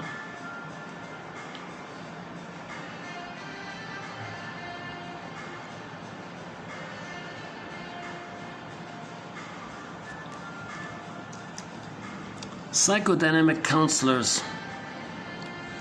Okay, next quote here. Okay, counselors, more specifically psychodynamic counselors. Yeah. So some counselors have a psychodynamic orientation, right? They may not be, they may not have graduated from a psychoanalytic institute. Maybe they took some courses or something. So they have a kind of dynamic orientation or something. That's why they're not calling them analysts. It's a bridge there, right? Like the counselors just like make you feel better for the moment. They're there now, just get you through a rough patch. Don't change, just, It's the famous question, you want to feel better or get better? If you just want to feel better, you go to a counselor. You want to get better, you go to the shrink guy, the analyst guy. Well, what about in the middle there? What about What about a psychodynamic or psychoanalytic counselor?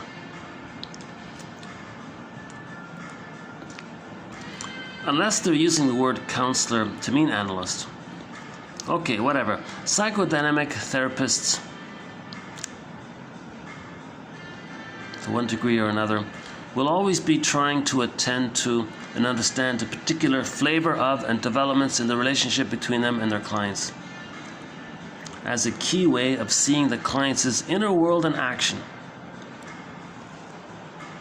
You see the inner world in action, right? The inner world is expressed interpersonally. The interpsychic then expresses itself interpersonally. You're distorting the present, making up the present, misperceiving the present. You're believing it because you're reliving the interpersonal world. You're stuck with the temporal spatial spectacles. You distort the present to fit those spectacles. So we study these spectacles, or we study this schema or traumatic script. One author said, we want to unpick the threads of a traumatic script. Use those threads to weave a new, healthier script. Another one said, one psychodynamic counselor said to the client or something, well, yeah, these problems you're telling us, yeah, we may say that this is what your script is doing to you. Let us, as a team, work together to see what we together can do with that script. Identify the schema, first of all. The schema was laid down by a convoluted, painful, compromised attachment with the mother. So a painful, convoluted, interpsychic world was set up. And we're stuck there. And it's expressing itself by recreating what caused it, with the fantasy that when we recreate what caused it, maybe we can change the past, undo the past, correct the past, get the love that was needed in the past. So that's the 45 record, the cry for love. Okay, counselors will always be trying to attend to and understand the particular flavor and developments in the relationship between them and their clients. So what's going on between the two, right? As a way of seeing their clients' inner world in action. The transference is a term used for the way our clients see us and react to us, as if we are the figures they have in their inner world.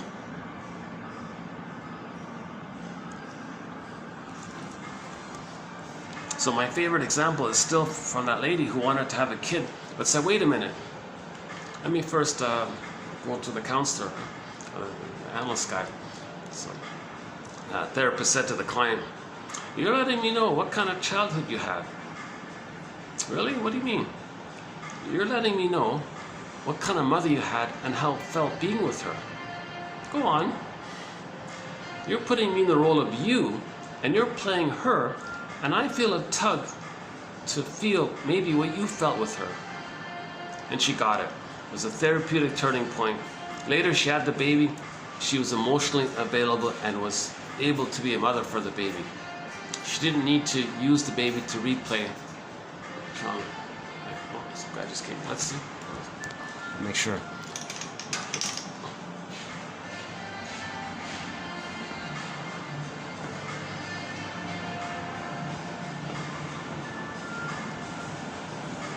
It's okay? Is it okay? Yeah, okay, thanks. Oh, okay. Some staff just took a peek at me. I wasn't sure if he was gonna... He's just checking her out. He didn't complain or anything. He said, it's okay, it's okay.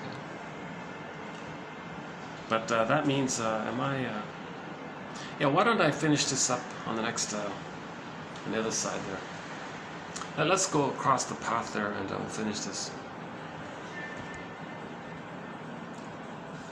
Yeah, okay.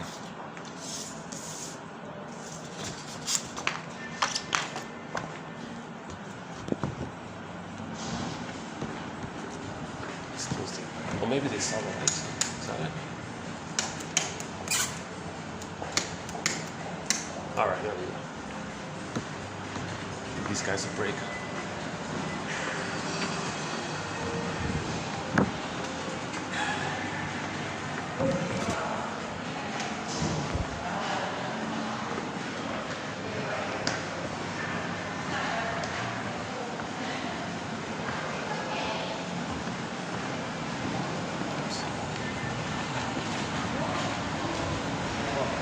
Oh, here's the AC. Oh my God. Oh, got some AC here. All right.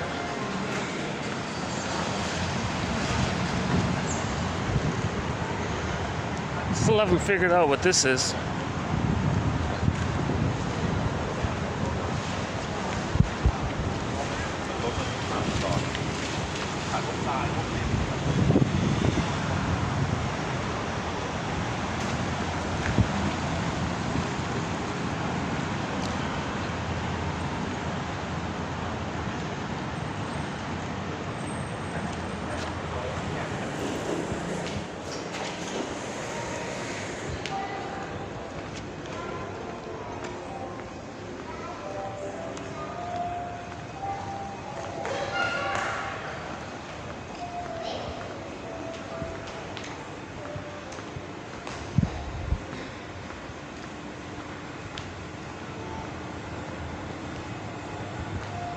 Things are quiet around here. Oh, it's good. All right.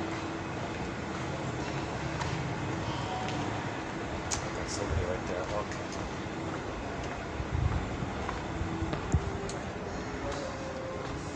Here's my sort of sideways spot here.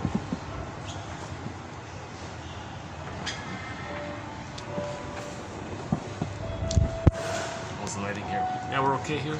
Yeah, okay. Hold on a second.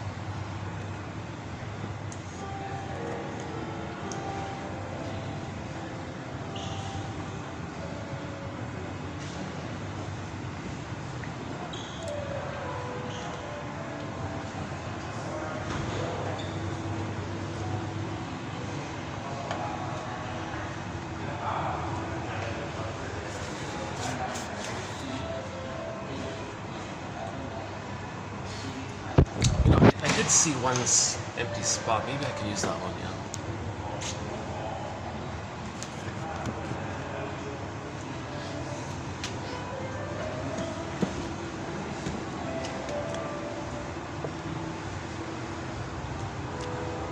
Okay, once again, for the price of a coffee, one can have 10,000 self-help quotes. Link is below.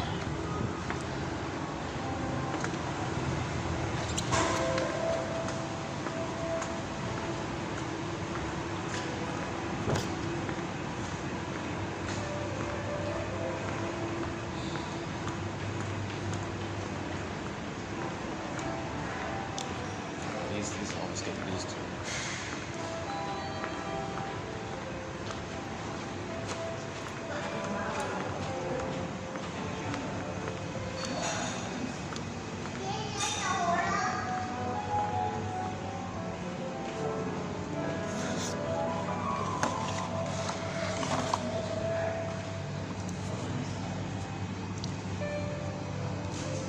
Psychodynamic counselors will always be trying to attend to and understand the particular flavor of and developments in the relationship between them and their clients as a way of seeing the client's inner world in action. The transference is a term used for the way our clients see us and react to us, as if we are the figures they have in their inner world. See, in the inner world, there's a memory of mother shaming them. In the present, okay, that lady with the woman just described, she saw herself onto the therapist in her inner world. She played the shaming mother and recreated the whole thing. We need always to be trying to process how we are being perceived by the client and who we are for them. This can then be used as a way of understanding how the client's inner world is influencing his relationships both within the room and outside. It is a direct route into understanding the way in which the people around him become recruited, yeah, there's a good one, right? That's the theater thing, right? Into his inner drama again and again, right?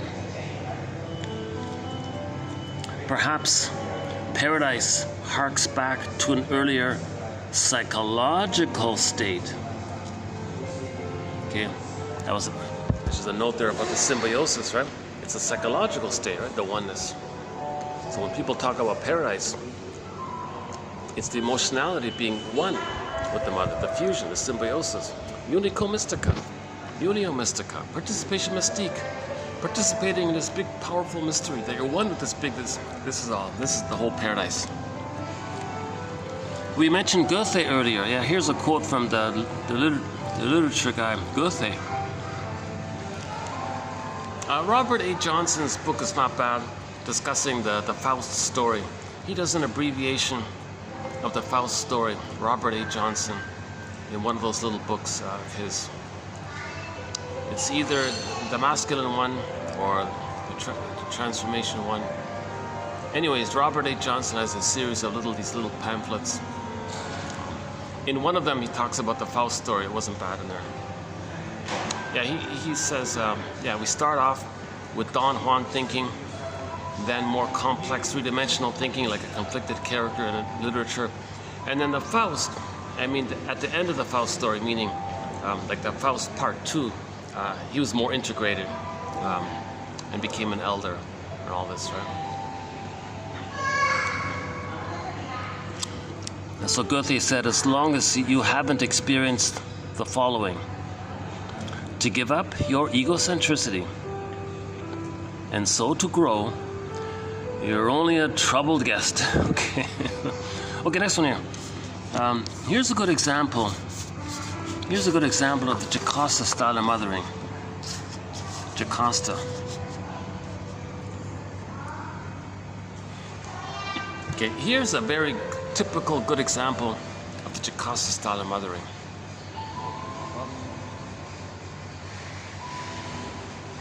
I think we're okay here. I'm not too loud here. Yeah, we're okay. I've only got 10, 15, 20 minutes left here anyways.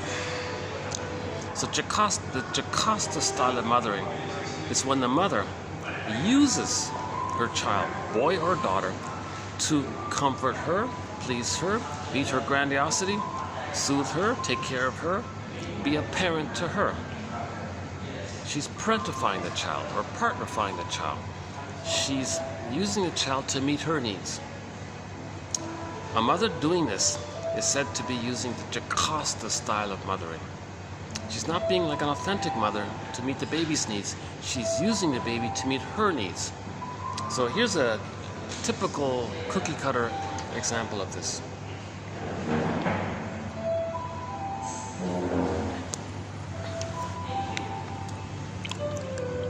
Covert threats of emotional abandonment.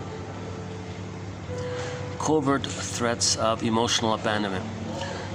Doris is a 32-year-old executive secretary who lives alone and suffers from periodic bouts of sadness.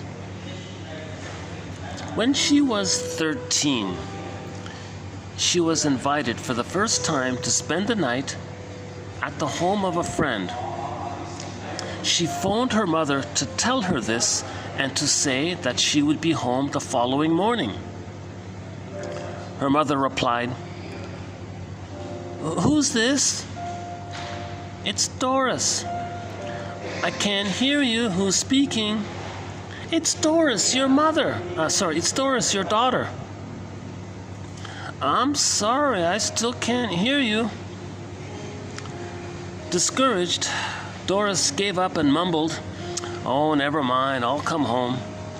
To which her mother cheerfully replied, "I'll see you in a little while, darling."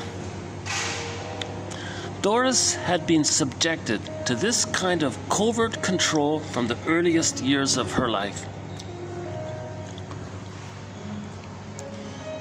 See, the mother.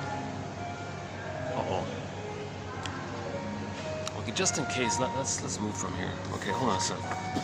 Don't want to bother the guest here.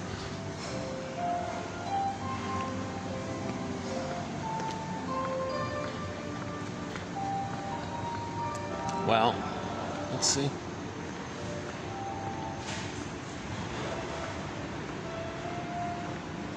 Okay, let's see if we're lucky on the 4th floor. Let's try. Sometimes there's no event.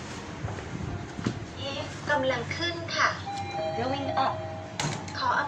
No, it's okay. It's blocked. Okay. Okay, so we can't go there. Sorry, the floor selected is a restricted floor. All right. ขออภัยชั้นที่ท่านเลือกไม่ได้อยู่ในพื้นที่ให้บริการค่ะ Sorry, the floor selected is a restricted floor. Yikes. All right. Let's just finish this up on the 6th floor then. ชั้น6ค่ะ 6th floor There's a few interruptions with people passing by, but it's okay. Oh, nice and cool here. All right. Oh, Jesus.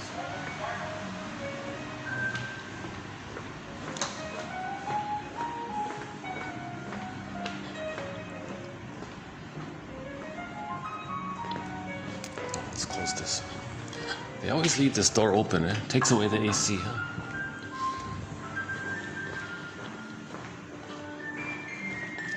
The lighting isn't too great here, but let's finish this here.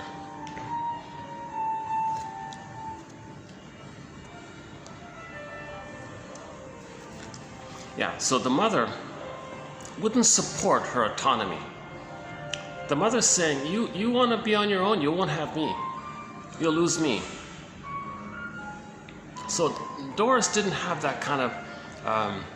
now this was a pattern. So even as a child, the mother gave the message, if you're regressed and you need me, I'll be there for you. You want to have initiative, you want to know yourself, I withdraw. No, I punish you. I withdraw my support for your individuation. I'll be there for you when you're regressed and down and out, then you'll get... So she's conditioning the daughter to be dependent on her. Why? Because the mother is using the child to make sure the child will always be there for her, attend to her, seek her, respect her, respond to her, never let her feel alone. The mother's brainwashing the daughter in this way. So her emotional abuse technique is to reward regression and punish autonomy. Right? So this example is sort of just one of like a constant series of examples, right? Isolated, you might not think too much about it, right? But this was a recurring, ongoing example, right? Again, covert threats of emotional abandonment. Doris is a 32-year-old executive secretary who lives alone and suffers from periodic bouts of sadness. When she was 13, she was invited for the first time to spend the night at the home of a friend. She phoned her mother to tell her this and to say that she'd be home the following morning. Her mother replied, "Who's this?" "It's Doris." "I can't hear you. Who's speaking?" "It's Doris, your daughter." "I'm sorry, I still can't hear you." Discouraged, Doris gave up and mumbled, "Oh, never mind, I'll be home." To which her mother cheerfully replied, "I'll see you in a little while, darling." Doris had been subjected to this kind of covert control from the earliest years of her life.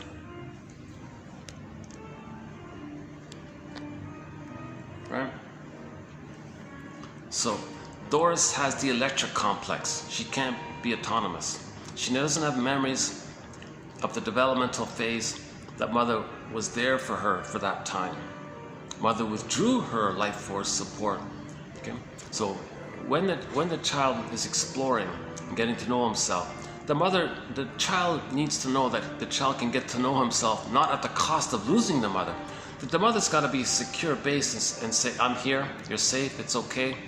So from 18 months to 36 months during the rapprochement phase, right? The child explores, freaks out, runs back to the mother. Is the mother there? Does the child still have the mother to run back to during that time? Okay, that's called emotional refueling. Okay. And the mother doesn't engulf the child or regress the child, just says, "No, I'm here, you're safe." "Oh, I'm safe." That's emotional refueling. Sometimes there's creative improv, sometimes there's communicative matching, sending the message that it's okay for the child to know himself. He won't lose the mother in this process. So from 18 months to 36 months, the role of the mother is to provide this so-called secure base for the child. Meaning when the child runs back, mother doesn't do much. She just, "I'm here, you're safe, it's okay." "Oh, really? You're still there?" "I explored, I was scared, but I didn't lose my home for that." "Okay." So he recharged, does it again and again and again. Finally, at the age of 3, okay, she can fly. She's emotionally autonomous kind of thing. Now, the mother didn't want that autonomy from the daughter. She didn't want Doris to fly off, right? She wanted Doris to be hooked in and dependent on her. and brainwash her to never have enough confidence to be herself. Right? So that means the mother was always important, always controlled her, always knew that Doris would respond to her and take care of her and not let her feel alone, and use Doris as her servant, lackey or something. Mother's rights, she thought she had the right to do this. So she was parentifying Doris to be the mother for her. That's called the Jocasta style of mothers. That's a very good example, I thought, this one there. Okay, the next quote is that famous quote about the pillow pounding one. So in the 70s and all this, these self-help groups, they said, yeah, your problem is you're not in touch with your anger. Here, beat the pillow. Okay, nonsense. Not about getting in touch with, the real issue that we need to address is lack of secure attachment. When joy and sadness were zooped away, anger's there. We get that. Why did joy and sadness zoop away? Because he didn't get his needs met. What were his needs? The needs were for a secure attachment. If the needs for a secure attachment aren't met, then joy and sadness are zooped away, then anger and rage are at the console.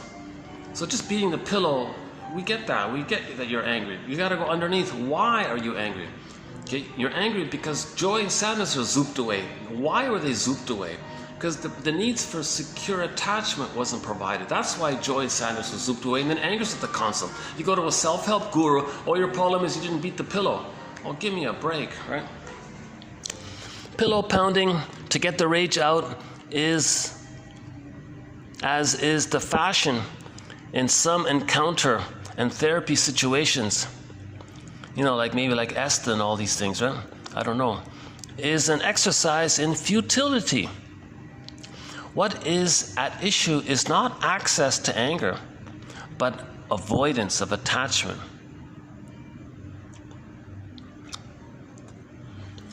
Okay, and just a couple, three more loose ones here. The extent to which we succeed in achieving true love and intimacy depends to a large degree on how we deal with problems left over from the very earliest years of life. Right? So, how we deal with problems left over from the earliest years of life. Okay, next one here. Love involves the capacity to give and care for another in a manner that doesn't entail the sacrificing of one's identity. Yeah, that's in particular with the pleasers and the caregivers and all these, right? The histrionics in this. They lose themselves in the process of saving, caretaking the stinger. Stinger doesn't care about this. Stinger has contempt for their kindness. The stingers just want to replay the record of shaming themselves, see themselves onto the nice caretaking giver. They play the shaming mother, replay the record of mother shaming them. New situation, they play the shaming mother, see them onto the caregiver and shame them. And the caregiver says, oh, I'll save you. They lose themselves in this whole process, right? So love is not losing yourself to save the other, in other words. Okay, here on an encouraging note here, last one here by Aletha Horner. The experience of parenthood can actually be a growth-promoting one. Our own early conflicts tend to be reactivated in our relationship with our child. This gives us a chance to confront these conflicts with the mental and psychological equipment of the adult, and thus to resolve them. Many parents with several children will report that they are aware of how much more mature they were in their parenting of their later children. The firstborn often has the dubious honor of being the one with whom the conflict is worked out. Yeah, see, that's why the firstborn is so responsible and all this, right? He's got to save the parent. Not all parents do grow in this way. However, but continue to play out the conflict in a repetitive manner, just as they did as children vis-a-vis their own parents. So some parents have the kids and just replay the dysfunction, or some parents have the kids, oh my God, this reminds me of it all. Okay, now I can use my adult mind and correct things. Now the first child is the experiment in all this, right? So he kind of suffers the loss. He has the dubious honor. That's why he's so mature and responsible. Usually because then the second child a little better, third child a little better. So the youngest child is often it's been worked through a little bit. So often the youngest kid is the freest one, right? Because the earlier children absorbed the hate and confusion with the parents. So the youngest kid often is the happiest one. Right? How are we doing? Okay, we got about 7. What is it? 5. Oh, about 10 minutes left. Oh, 10 minutes left. Okay. Yeah, solid quotes, not bad. Yeah, I like the pillow pounding one, and the example of a Doris. It's okay. And but my favorite, yeah, the first one's my favorite one. Yeah, I really like this first one.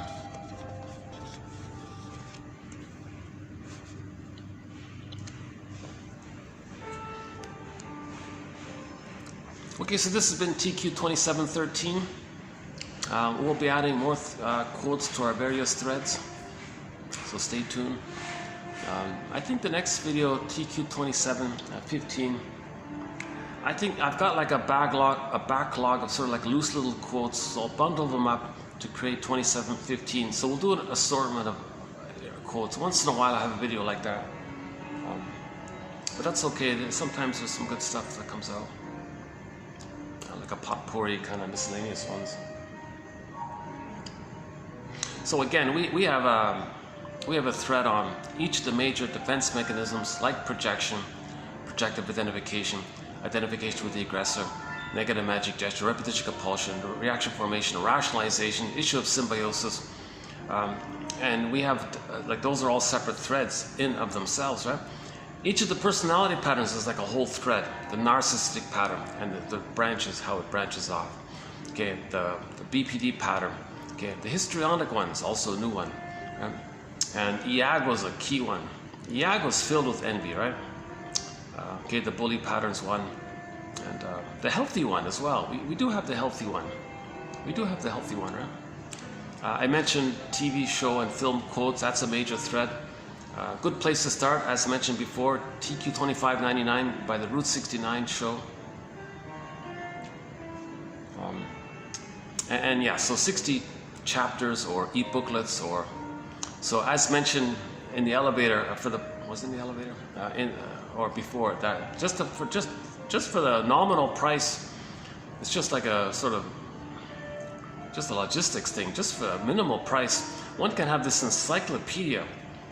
If this were printed, if 1001 could somehow be printed, I think it would resemble that Course in Miracles book, that famous book by Helen, what's her name again? Schulman or something. She wrote a self-help book called Course in Miracles. She was sort of repeating. Funny story about her. She said she went into a trance and went into this OCD trance. She was talking about projection a fair bit. Some ideas, one of her best quotes is, everything's love or a cry for love. Is that from her? Was that one from her? Everything's love or a cry for, I think so. Another famous one of hers is, you're never angry for the reason you think. Anyways, it's a popular book, but my point is that heavy book, that thick, very thin pages, printed on both sides, that's the amount of volume you're going to get. Right? Like in other words, this page here, right? Imagine this page, maybe 3,000 of these pages, is that right? 2,700, yeah. What are we at here? 2,700.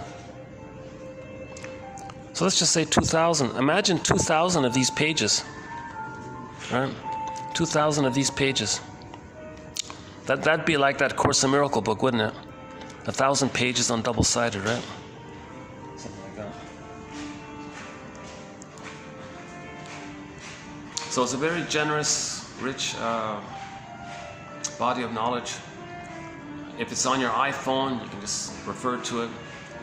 10 minutes a day, pick out one, create your own file.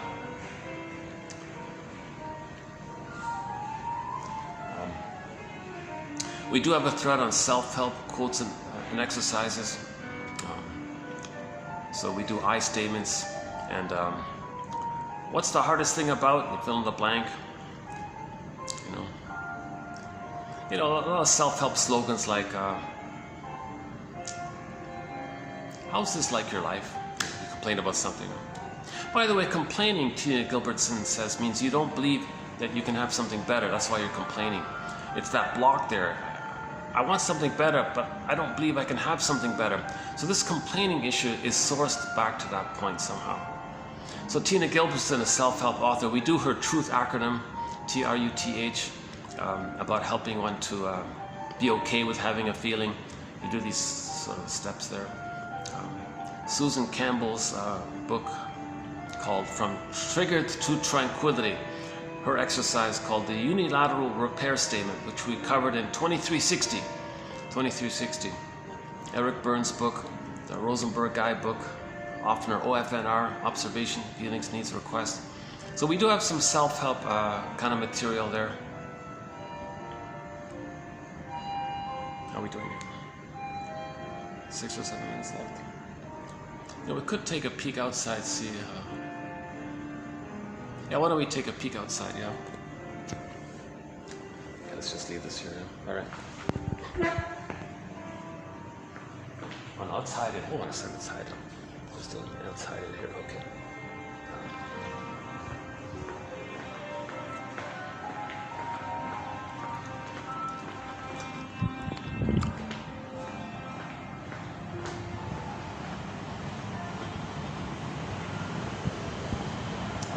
Okay, there's people on the pool here. You know, I can avoid it. We'll go to the other side a bit. Yeah, hold on a second.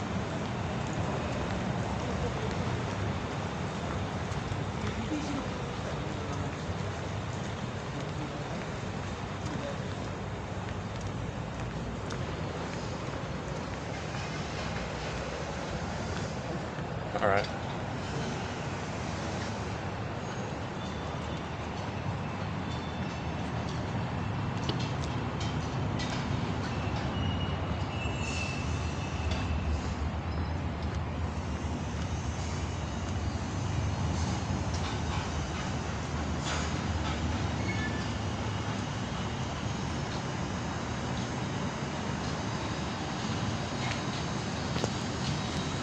How's the lighting here? Oh, it's okay, right? Yeah, let's hang out here for a bit. So we've got about 5 minutes left. Any final concluding thoughts? Any questions, class? I'm just joking. I don't see myself really as teaching it. I don't have a lesson plan. I'm finding the quotes, sharing them, discussing them. Again, brainstorming. We're just brainstorming, speculation, curiosity, being a detective. No set answer here. All right, we're just like this searching around like a detective. The clues here, clues there. What is it? One clue leads to another clue. So we're sort of in that spirit like this, right? I don't see myself formally teaching because I haven't been analyzed myself. I haven't done the therapy process, as mentioned earlier. I'd love to. I'll have it right here. That's okay, right? Yeah, not a bad little back spot here, yeah.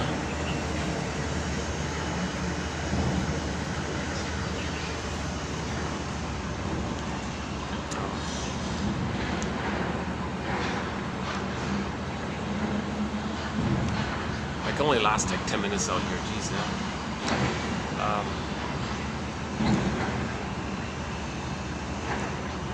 Yeah, so I've done my disclaimer, right?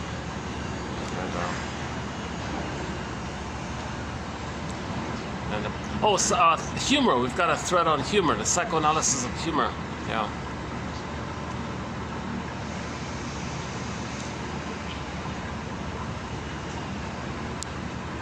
You know, I heard some more of that podcast. I'm sort of in the middle of an audio podcast from the New Books in Psychoanalysis podcast. I'm sort of midway through it. I sort of skipped it a bit. 3 authors wrote a book about helping the schizoid, those with the schizoid issue. Now, the schizoid dilemma can be found in, it seems to be sort of characteristic of the Stinger personality patterns. Maybe it's also in the Klinger personality patterns. It's sort of a broad concept, meaning you're emotionally kind of aloof or like a turtle within. You're afraid of attachment. And their theory is to help people with this. So the schizoid dilemma means you're constantly living with the dual fears of fear of getting close because you think your mother's going to engulf you. Fear of not having any connection because you're going to be abandoned and all this. A version of this is called the claustro-agoraphobic syndrome or something.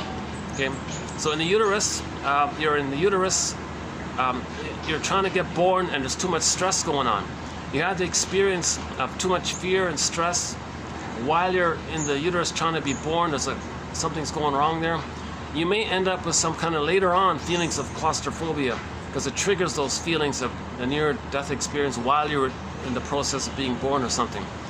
Now usually it's linked, so if that's the case, when they were like finally like ejected out or something or whatever at emergency or something, then they were like totally abandoned, like they were totally disconnected or something. So they felt like where's mother and all this. So it's sort of two sides. They think it's two sides of the same coin somehow. But generally speaking,